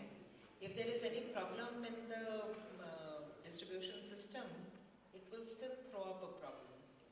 So we are not convinced that silver ionization is the only. That by itself, silver ionization can prevent waterborne diseases through an effect at the end point. आप इसको एक बार review कर लीजिए. It's a little technical point, इसको देख लीजिए. हमने भी जो study किया है, उस point पे तो silver ionization definitely works. But through the distribution network, unless it's at the end point, and it's not usually at the household point, it's at the source. तो household end तक पहुँचते वो पानी में contamination हो सकती है रास्ते में कहीं से भी. So give that a thought. The second is some of the, for the functionality testing, the individual parameters like on grievance redressal and IEC messages, I think we may have to break it down into sub-parameters for us to also know what exactly are we talking about, because grievance redressal as a mechanism or IEC messages is too big a statement to know what exactly is. So we will have to break it down further. Yeah, that's true. We will have to actually come up with a toolkit based on this, which will detail what are the activities that we expect to see. Absolutely, yeah. And ma'am, even the functionality, I think it was already highlighted, the activities of the water user committees as well as the village and water sanitation committees, if they can also be recognized at national level. And also consider instituting like Kayakal does for NHM, where there is cash incentives with some part of the cash incentive actually going into the accounts of the individual members of the water user committee. So that will also be an incentive over and beyond the awards that you've already thought of. And ma'am, for the functionality assessment, the villages which will be picked, are they going to be picked on the numbers that we have reported on October 1st of 2022, or is it going to be at a later date in time? No, come again. So for functionality assessment, the information will be basis the date of the assessment. No, the villages which will be picked, the random sample There's village. sampling. That will be a nasty surprise. आप सभी अपने villages को ठीक करो.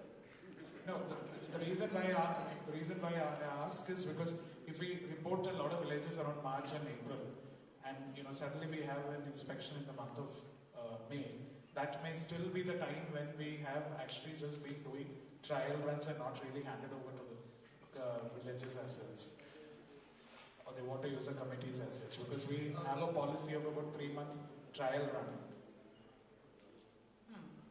So these villages may not necessarily show up in the manner that we want, because we're still in the process of setting the, sort of fixing the village. Functionality तो हो जाएगी, but after functionality is saying that there still may be not fully functional state. That's what he's saying. No, he wants a 3-month window. Yeah, I need my recommendation is we give a 3-month window because you want that if the sampling is in May, then it should be basis the January or February. January, February data.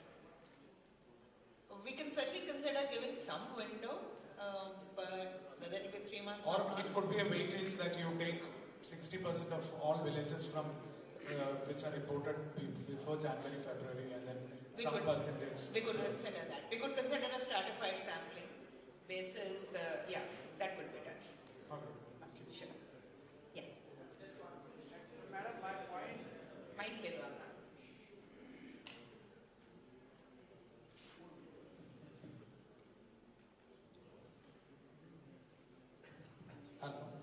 My point is the same one. The functionality survey is the important factor in giving hours. Actually, whether the district will be knowing what kind of sample is taken in his district or what kind of questions are coming, I think we should tell them. We will tell them. Because what happens in Maharashtra, we have a very good award system from Swachhata Abhiyan. That we have witnessed that the Gram Panchayat gives huge response. Because they already know that they will be... Absolutely. We will be sharing with you the exact toolkit, what will be assessed, when, how, what questions will be asked, and we will hope that you will disseminate that to your collectors and other field functionaries. There will be no surprises. We will tell you exactly what the question paper will be. Uske open book exam. Because it has good results in Maharashtra, madam. Yes. Even cash awards are given to Gram Panchayat and they are happy with it. Is system mein do you want cash awards? With what recognition? No, but you already told the state can consider such things for yes. Yes. I am just telling you, the people in the villages know what type of assessment is done. Your point is taken. So they actually, they prepare sometimes, but still it's a good thing. Sure.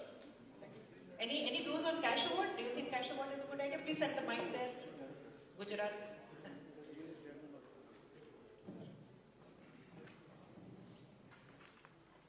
Ma'am, Gujarat has a few tribal areas which are shifting to household connections for the first time. And therefore, ma'am, we are hiring certain agencies to look into the functional gaps and help them in O&M. So I'm sure that most of the states must have done some hand-holding with these agencies. So probably if some incentives or some recognition of those agencies at the national level could serve as an incentive, ma'am. What kind of agencies? Ma'am, we are hiring third parties to look into those kinds of functional analysis at the field level for those areas which are shifting to function tap water connectivity for the first time. So they would go to the field and maybe provide their feedbacks. Could you share more information on this? Pradeep, get some more information and let's review what is the system. And secondly, ma'am, if we can also recognize certain CSR activities if done at state level, maybe that would serve as an incentive for collaboration with the companies or with the large corporates. For example, as sir previously pointed out, we need certain hand-holding, especially in case of Gujarat. I could tell that we were not performing satisfactorily when it comes to residual chlorination. Maybe if some mini chlorination units could be set up in collaboration with CSR, it could be a great help. Maybe that could serve as an incentive for further CSR activities, ma'am. And lastly, ma'am, if WTPs can also be, some parameters can be incorporated to recognize functional WTPs, then probably that could also be considered. Thank you. Separately for the water treatment plant? Yes, ma'am. But wouldn't that clearly impact the water quality and therefore the functionality? Yes, ma'am. Actually, now we are assessing at the outlet, but probably our in-village schemes are always dependent on the multi-village schemes, and their source happens to be the WTP and the functionality. So probably we could think about recognizing or coming up with some parameters for functional WTPs, then probably that could also be considered. Isn't that too intermediate a stage? I mean, what we're looking at is that the household should get potable water, right? So that's the function of the WTP performance as well as the distribution network. Right. So it's inherent in that. And why would we want to recognize an intermediate point by itself? I'm not very clear. Think it through, come back with a more detailed response. We'll be happy. Thank you. Thanks. Madam, even though this water is the state subject, that our national level is more equipped with assessment and awarding and everything. So, example, now the USA already discontinued chlorination. As a developing country, we cannot discontinue chlorination because there is a lot of leakage water. That means that much of intrusion, chance of wastewater intrusion. So the residual chlorine is unavoidable for developing countries. But we can have that trihalomethane, chloroform, like that advanced testing, and the carbon is not properly removed. Then there is a carbon and this organic carbon and this trihalomethane, chloroform, etc. come. So the advanced water policy is making state and central. So some advanced technological reward may be given, not like this routine concession award. Otherwise, also this JGM can do some long-term sustainability and environmental footprint. Example, energy is the major concern in future. So the energy efficient, like you are already supporting the solar and all. Similarly, the energy motto, that is energy efficiency, environmental footprint.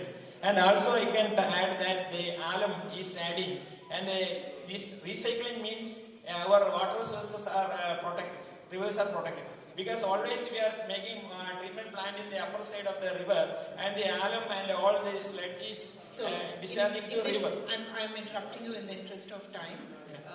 You clearly have very good ideas and you have offered, and I look forward to seeing those in written form, and we'll be happy to take them forward.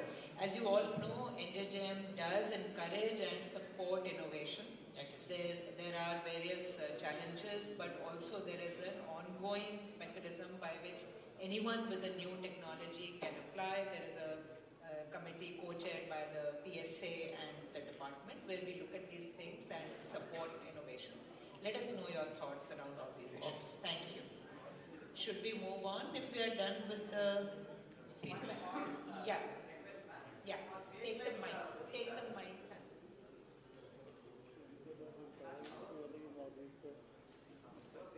Sizes are very small in terms of the population. So instead of saying at least 5 women trained for FTK, if it can be said a woman trained in FTK, that will be helpful, because our villages are really small. I mean, having five people. They won't have 5 women? No, they have 5. But for us to train 2.5 lakh people, will become, for instance, Tamil Nadu has a 7.5 crore with 12,000 villages. That's a good point. Let us think through on per capita terms. Right. Good point. Small submission, madam. Yeah. So, people satisfaction level, that parameter also may include in this.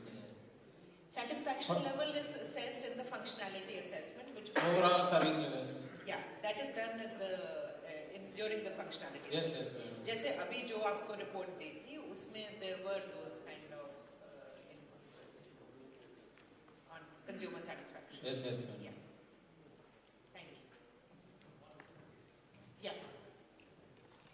Ma'am, I have a suggestion that whoever the enumerator goes to the field, they should be speaking in the local language, if not in the local dialect, and just avoid jargons like VWSC, FTK and all, which basically sometimes confuses the That's a good point. If they're doing it, we should be alerting them. One very small point. हमारा institutional mechanism is SWSM, then DWSM, then GPWSC in Punjab. तो क्या होता है कि gram panchayat is also sometimes less concerned about the GPWSC. ऐसी district level में जो DWSM है, तो अवार्ड में कुछ इस तरीके से हो कि हमारा इंस्टीट्यूशनल मैकेनिज्म को भी इम्पोर्टेंस मिले DWSM की वर्किंग के हिसाब से. हम डिस्ट्रिक्ट को ले लेते हैं, डिप्टी कमिश्नर आ जाते हैं उसमें, तो अवार्ड जो है वो DWSM को जाए, उनकी रेपुटेशन बने, तो ये वर्किंग स्ट्रेंथफुल हो सकती है. ऐसा कुछ सोचें. So DWSM, you mean the concern? District level का हो गया. Chairman is but which are the other individuals you think should be recognized? That's a mission. मतलब मिशन के जो ये वाला जो थॉट प्रोसेस है, ये वाटर का जो थॉट प्रोसेस है, डिस्ट्रिक्ट में इग्नोर हो जाता है बहुत सारे. मिशन में तो 8-10 डिपार्टमेंट्स है ना. The only other person is the engineers from the water supply. दूसरे RD भी है, रूरल डेवलपमेंट भी है, उनके मेंबर्स. ठीक. ऐसी GPWSC की भी इम्पोर्टेंस थोड़ी कम हो जाती है ग्राम पंचायत के ऊपर. ठीक है. Yeah.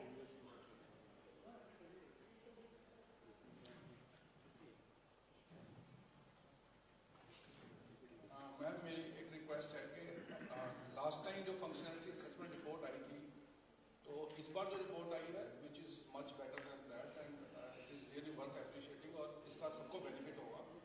लेकिन जो इस साल की भी रिपोर्ट आई है मैम और जो आगे भी आएगी, मेरी रिक्वेस्ट है कि हमारे साथ उस विलेज की भी डिटेल शेयर की जाए और उस सैंपल भी बताया जाए गाँव से कौन से घर से. Absolutely. You will have all the back-end data. You will have access to all the data, which village, which household was surveyed. That information will be yours to use. Please use it. Ma'am भी हरियाणा ने अपनी पूरे functionality assessment each and every village के लिए हमने agency लगा दी है, जैसे आपने कहा था. We are already engaged, we are working on it, क्योंकि जो आप कुछ रैंडम विलेजेस को सैंपल करते हैं, we are doing sampling for all the. Very good. Very good. Should we move on? Yeah. Ma'am, we are doing this water quality 30 marks out of 100, ma'am. Here. And in functionality assessment also, this component is again taken. I think this is getting duplicated and more weight is given to water quality in both the parameters. हाँ, ऐसा है ना कि basically what are the things that we want done? We want that there should be a functional tap connection. So water quality is very important for that. But हर महीने जो हम निकाल रहे हैं नतीजा, उसमें भी there should be at least some elements which will eventually make for quality, ना? So that is why we are giving a little more attention to quality, but in the monthly it is only on very broad parameters which will support the final outcome. In the functionality assessment we will be actually looking at the outcome. Sample लेके उसके test करके क्या नतीजे आ रहे हैं उसको. Emphasis there है, लेकिन the whole point is quality में. अगर पानी मिल गया और quality उचित ना हुई, then the whole point of giving tap connections is reduced substantially. It's not lost, but it's reduced.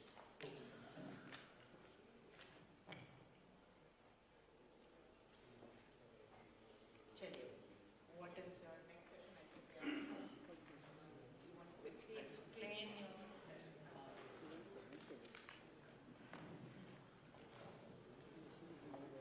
Thank you. That was a very lively discussion. I take it that with these whatever inputs you've given, we'll finalize quickly, launch, try and come up with a toolkit as quickly as possible detailing the steps. लेकिन आप भी इसको आगे अपनी field में please disseminate कर दीजिए, because we are determined. हमने 15 अक्टूबर को बेसलाइन अनाउंस कर देनी है कि कौन सा जिला किस कैटेगरी में फॉल कर रहा है, and 15 November we will start hearing which district, which state is performing better than others. So please do again give it a thought, come back, but discuss with your field units also and energize them so that they all take this challenge in the right spirit. Thank you, ma'am. And I think in most of the indicators we have sort of a consensus, except a few concerns on how remedial action is going to be measured, whether we should only look at bacteriological contamination or residual chlorine. That we will take care so that it remains fair and it's not something which cannot be achieved, etc. Okay, so we now left with two more agenda items. One is the details of the Swachh Jal Se Suraksha campaign and a few other important things that the department has requested the states to look at. Next slide, please. So the objectives of the campaign, this is just a summary of the detailed letter that has been written to the states. The idea is to conduct post-monsoon bacteriological testing for all PWS sources in the PWS villages, and those villages which still do not have a PWS, they are the current sources through which drinking water is accessed. So as per the standards and norms, so this is not something extra that we are asking through the campaign, but the idea is that during this particular time period, we must ensure that for all the water sources which are relevant, post-monsoon bacteriological testing should be done. For all the villages or all the sources where the chemical testing has not yet been done up to 30th of September, so the residual villages we should now cover in the campaign period, and because the norm is that we will test for chemical contamination once in a year, and therefore that testing residual should be completed. And we've also said that water sources, especially for those habitations which are water quality affected, especially for arsenic or fluoride, should be specifically checked. Then we have also requested.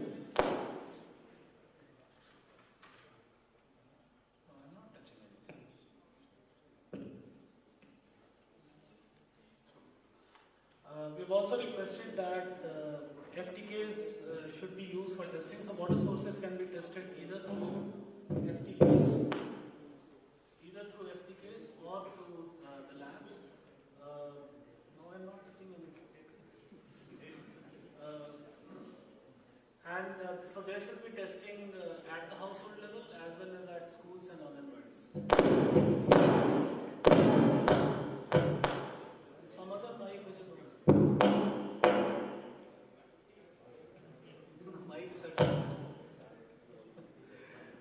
then we also have said that we should target that at least the target of training at least 5 women in a village should be completed. This, we take the point, the states with very small villages perhaps can inform us, and we've said that please review and set your targets and get back to us. So we will work out some norm that if the population is less than a certain number, then 2 is enough or 1 is enough. But please do make sure that there are no gaps by the end of the campaign. These gaps are covered. Next slide, please. Again, prompt remedial action wherever quality is found to be not conforming to the norms.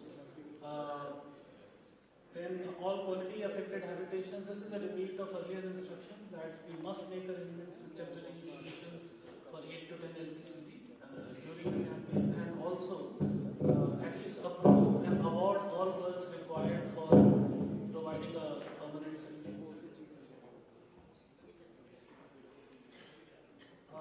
Then also mark all the water sources which are found not fit for household potable use as abandoned and with proper color coding, etc. We've also said that all the PWS assets should be geotagged. We've said that all the water test results should be publicly displayed. People should be made aware about the test results.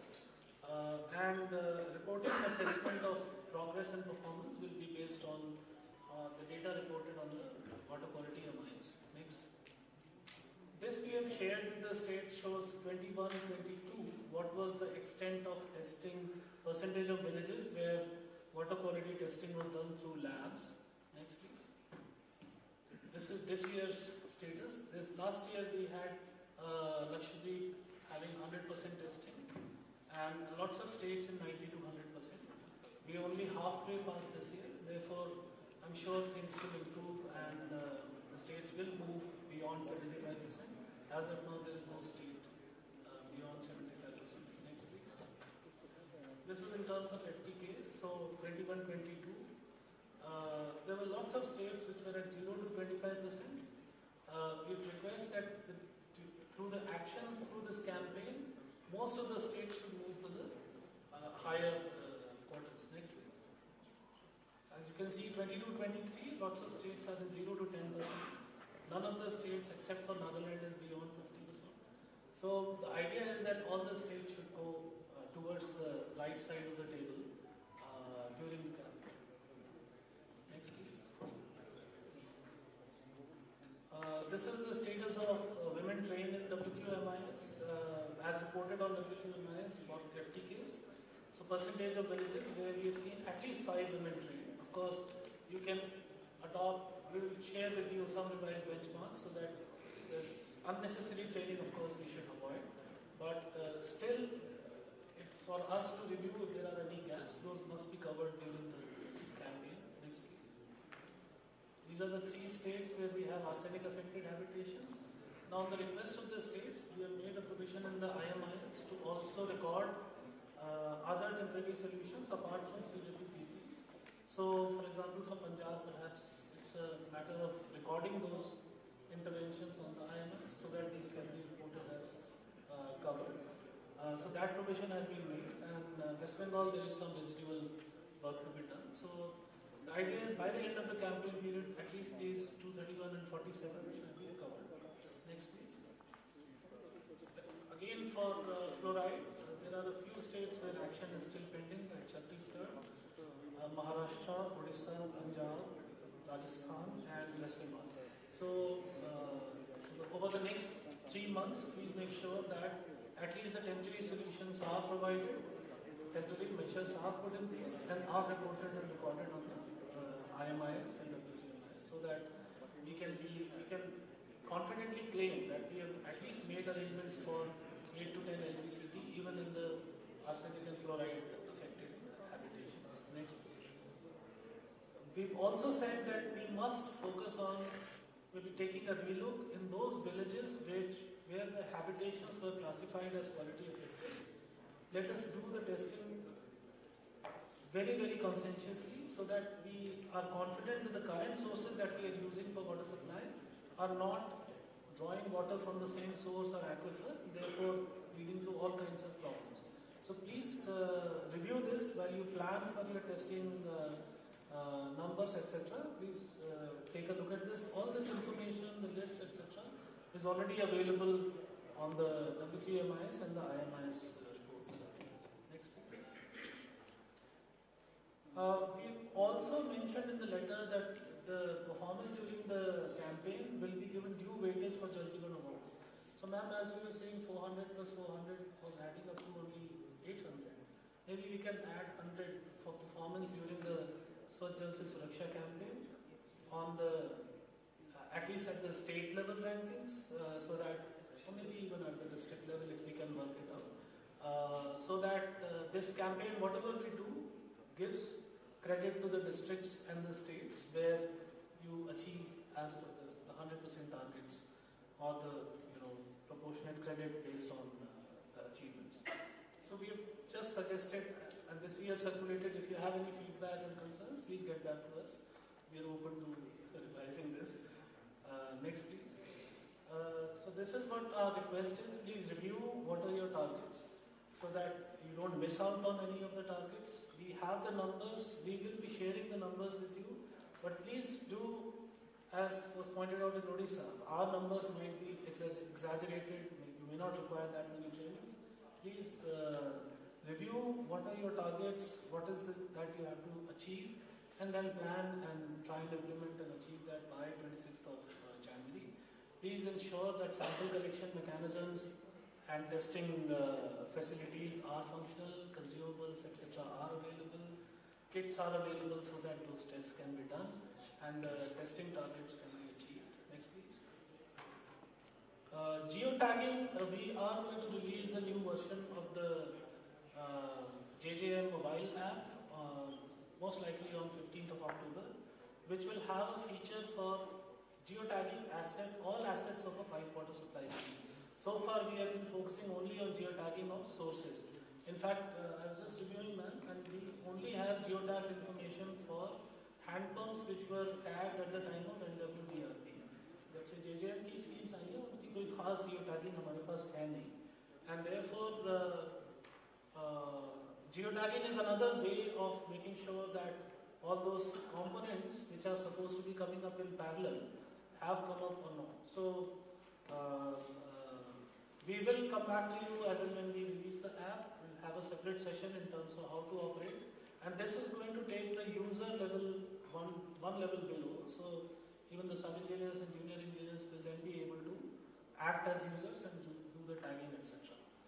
And all the progress reports against the various targets, etc. will be made available on the JJM IMIS and the WQMIS so that we and you at the state level can review the progress and review maybe district-wise progress so that we are able to guide the district teams to make sure that the way we are talking to you in terms of setting targets and timelines and action plans, please do the same with the districts so that an aggregate of all those efforts can then lead to achievement of the desired results. So that's a bit open. If there is any quick suggestion, we don't have time to suggest. Can we have the other one? Important question.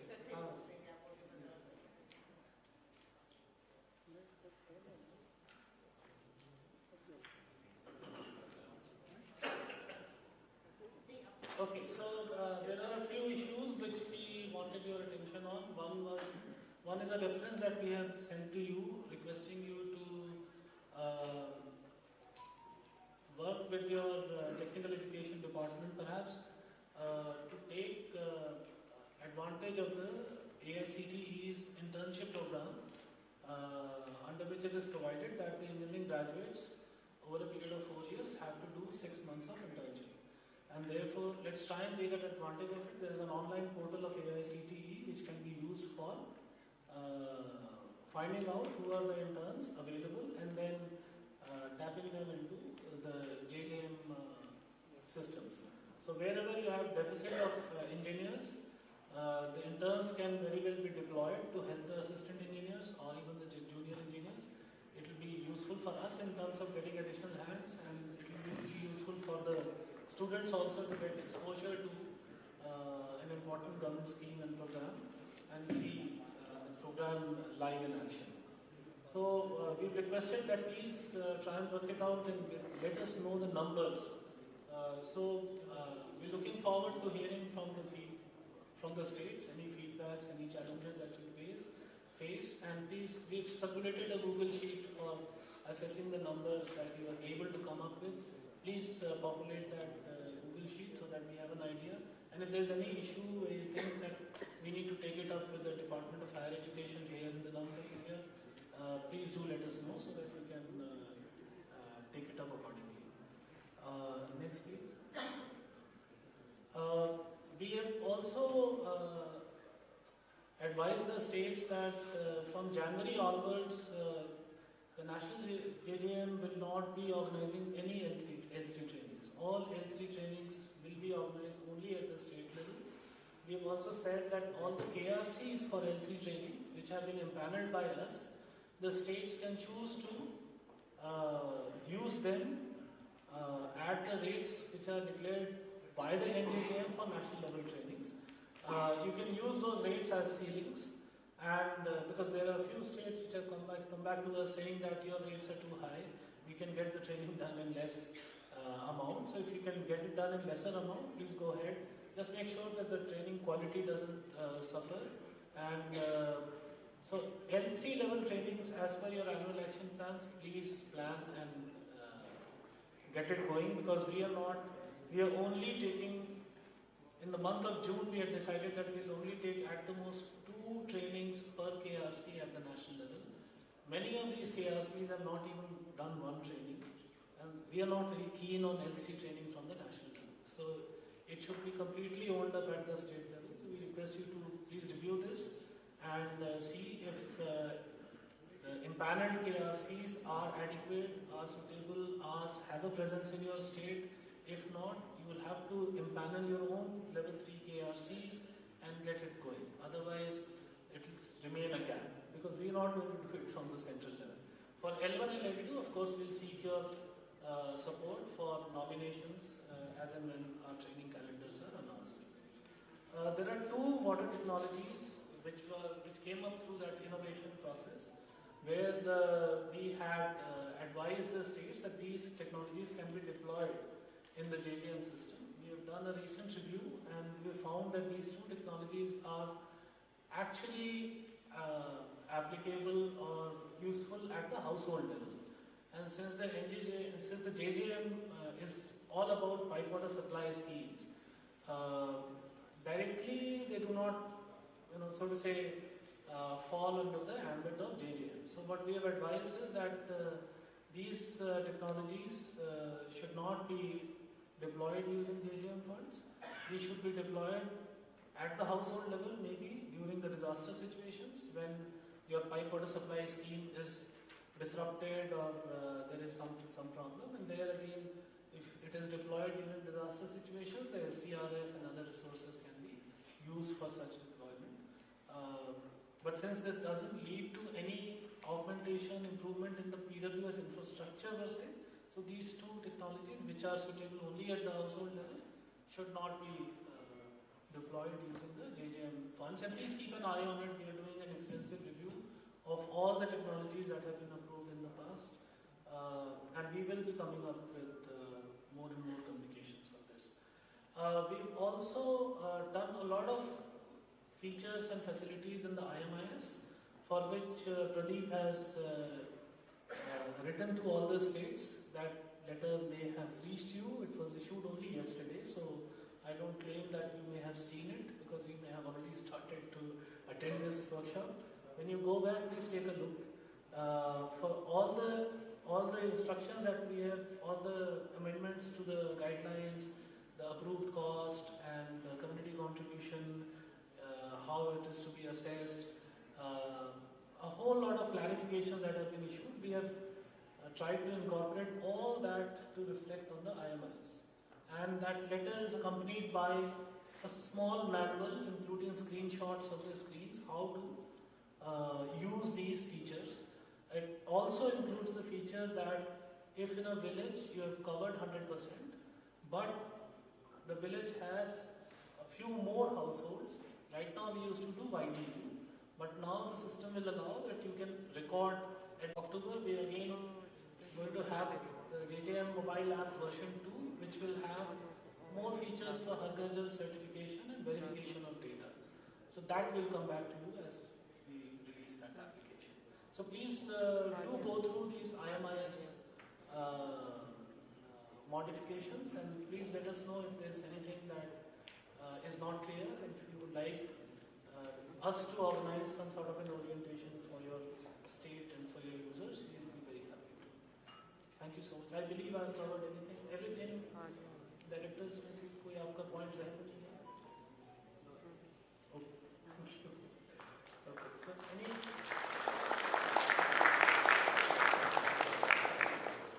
So any final comments? Any issue around what Vikas has shared, particularly? Engineering graduates, we know that there is in every state a requirement for more human resource. Is it feasible for you to use the students of engineering colleges in your state? Have you thought about it? Are you able to start doing it quickly? किसी ने करा है, देखा है किसी ने? Has anyone tried?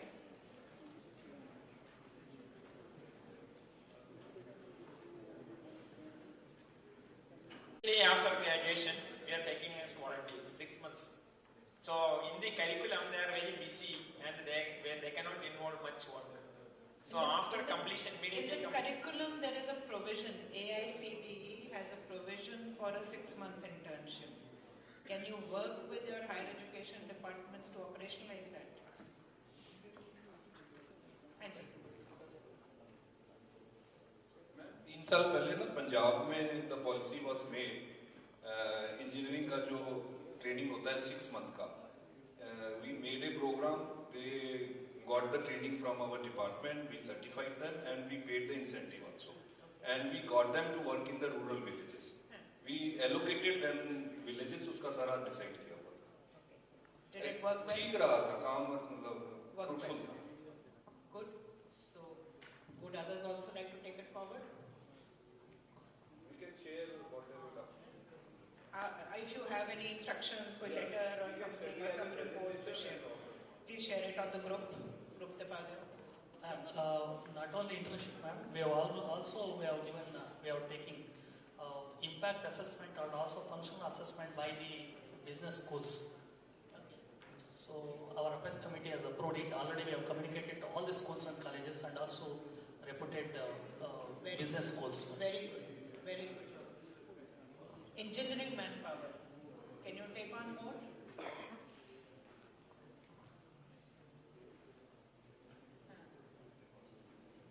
Yeah, Vikas is reminding me that we've also given a guidance saying if you need for TPIAs, etc., you can draw upon QCIE, Quality Council or WAPCOS. In Bihar, we have utilized the apprenticeship kind of thing, Government of India portal, and we have engaged this year 20 graduates, engineer graduates, for 1 year. पूरी state में आपने अपने 20 state PMO के लिए 20 ले 20 लिए हैं. They are using functionality assessment kind of thing. Okay. They go in 20 villages and assess the functionality. We have a very exhaustive list in technical terminology of this. Good, very good.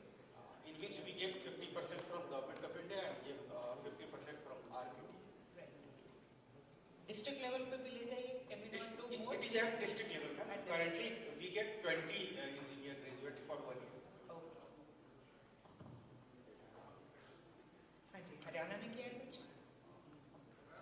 We had issued a proper internship policy for 2019, and we are engaging engineering graduate, postgraduate every year for each divisions. But experience is not very enriching, and I think we need to do more because these engineering graduates are not properly groomed by the divisional or district officers. They are just going and they are not being given proper tasks. So this we are thinking of how we can have a better output from this engineering graduates.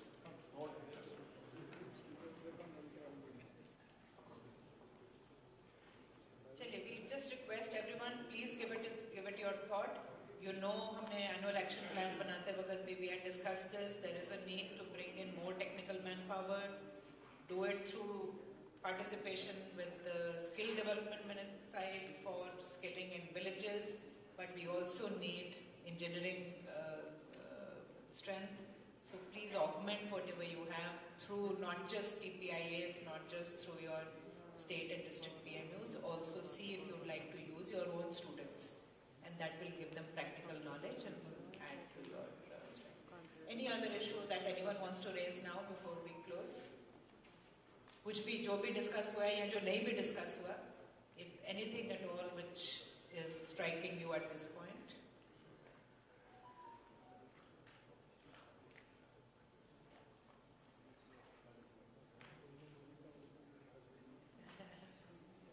Anybody?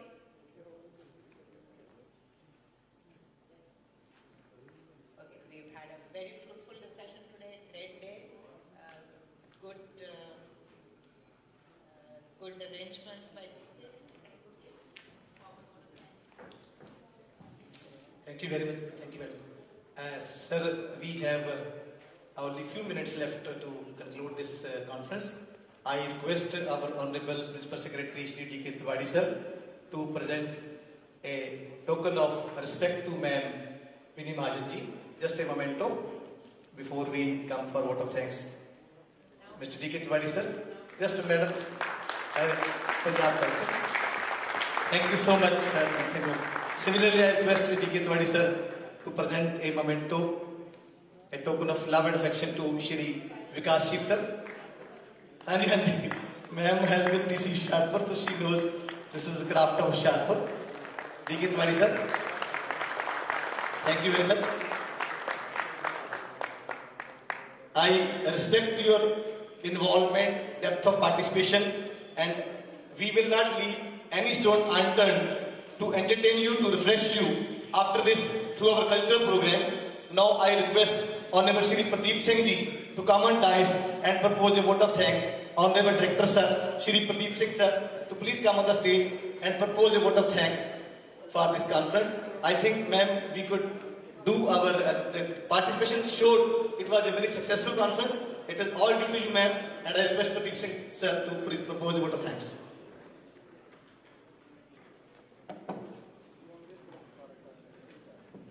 So, once again, very good evening to all. I thank Secretary DWS Vini Mahajan ma'am to sit through the entire discussion, and I think many new points and many new ideas and a lot of enthusiasm has come back to the team. I think when team goes from here, they will implement it with much more rigor, and like our motto, building partnerships and changing lives, will build more partnerships so that our hands are strengthened. So thank you very much, ma'am. I also thank Additional Secretary and Mission Director Vikas Shil sir, who steered the whole presentation and made it in a very crisp format that you can see, and maybe take few points in your mind which will really affect the policy and make real change. I also thank Principal Secretary Punjab for making the very wonderful logistics and hosting it in a place where I think many of very far-flung people coming from very far-flung states, I think they will have some memorable stay here. And not last but not the least, I thank all the participants who have come and participated in a very wholehearted manner and discussed things in a very crisp way. And I think I thank all the organizers. Thank you all. Thank you very much, Pradeep sir.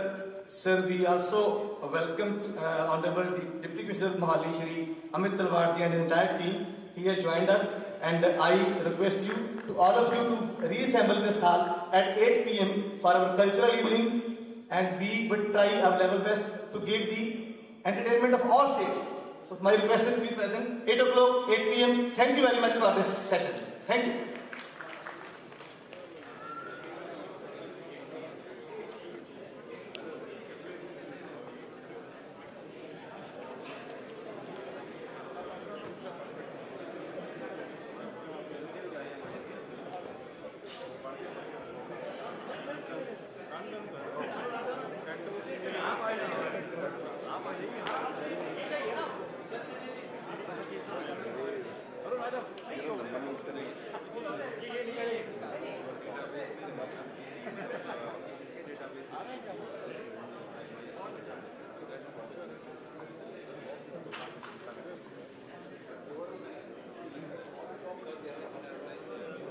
Gracias.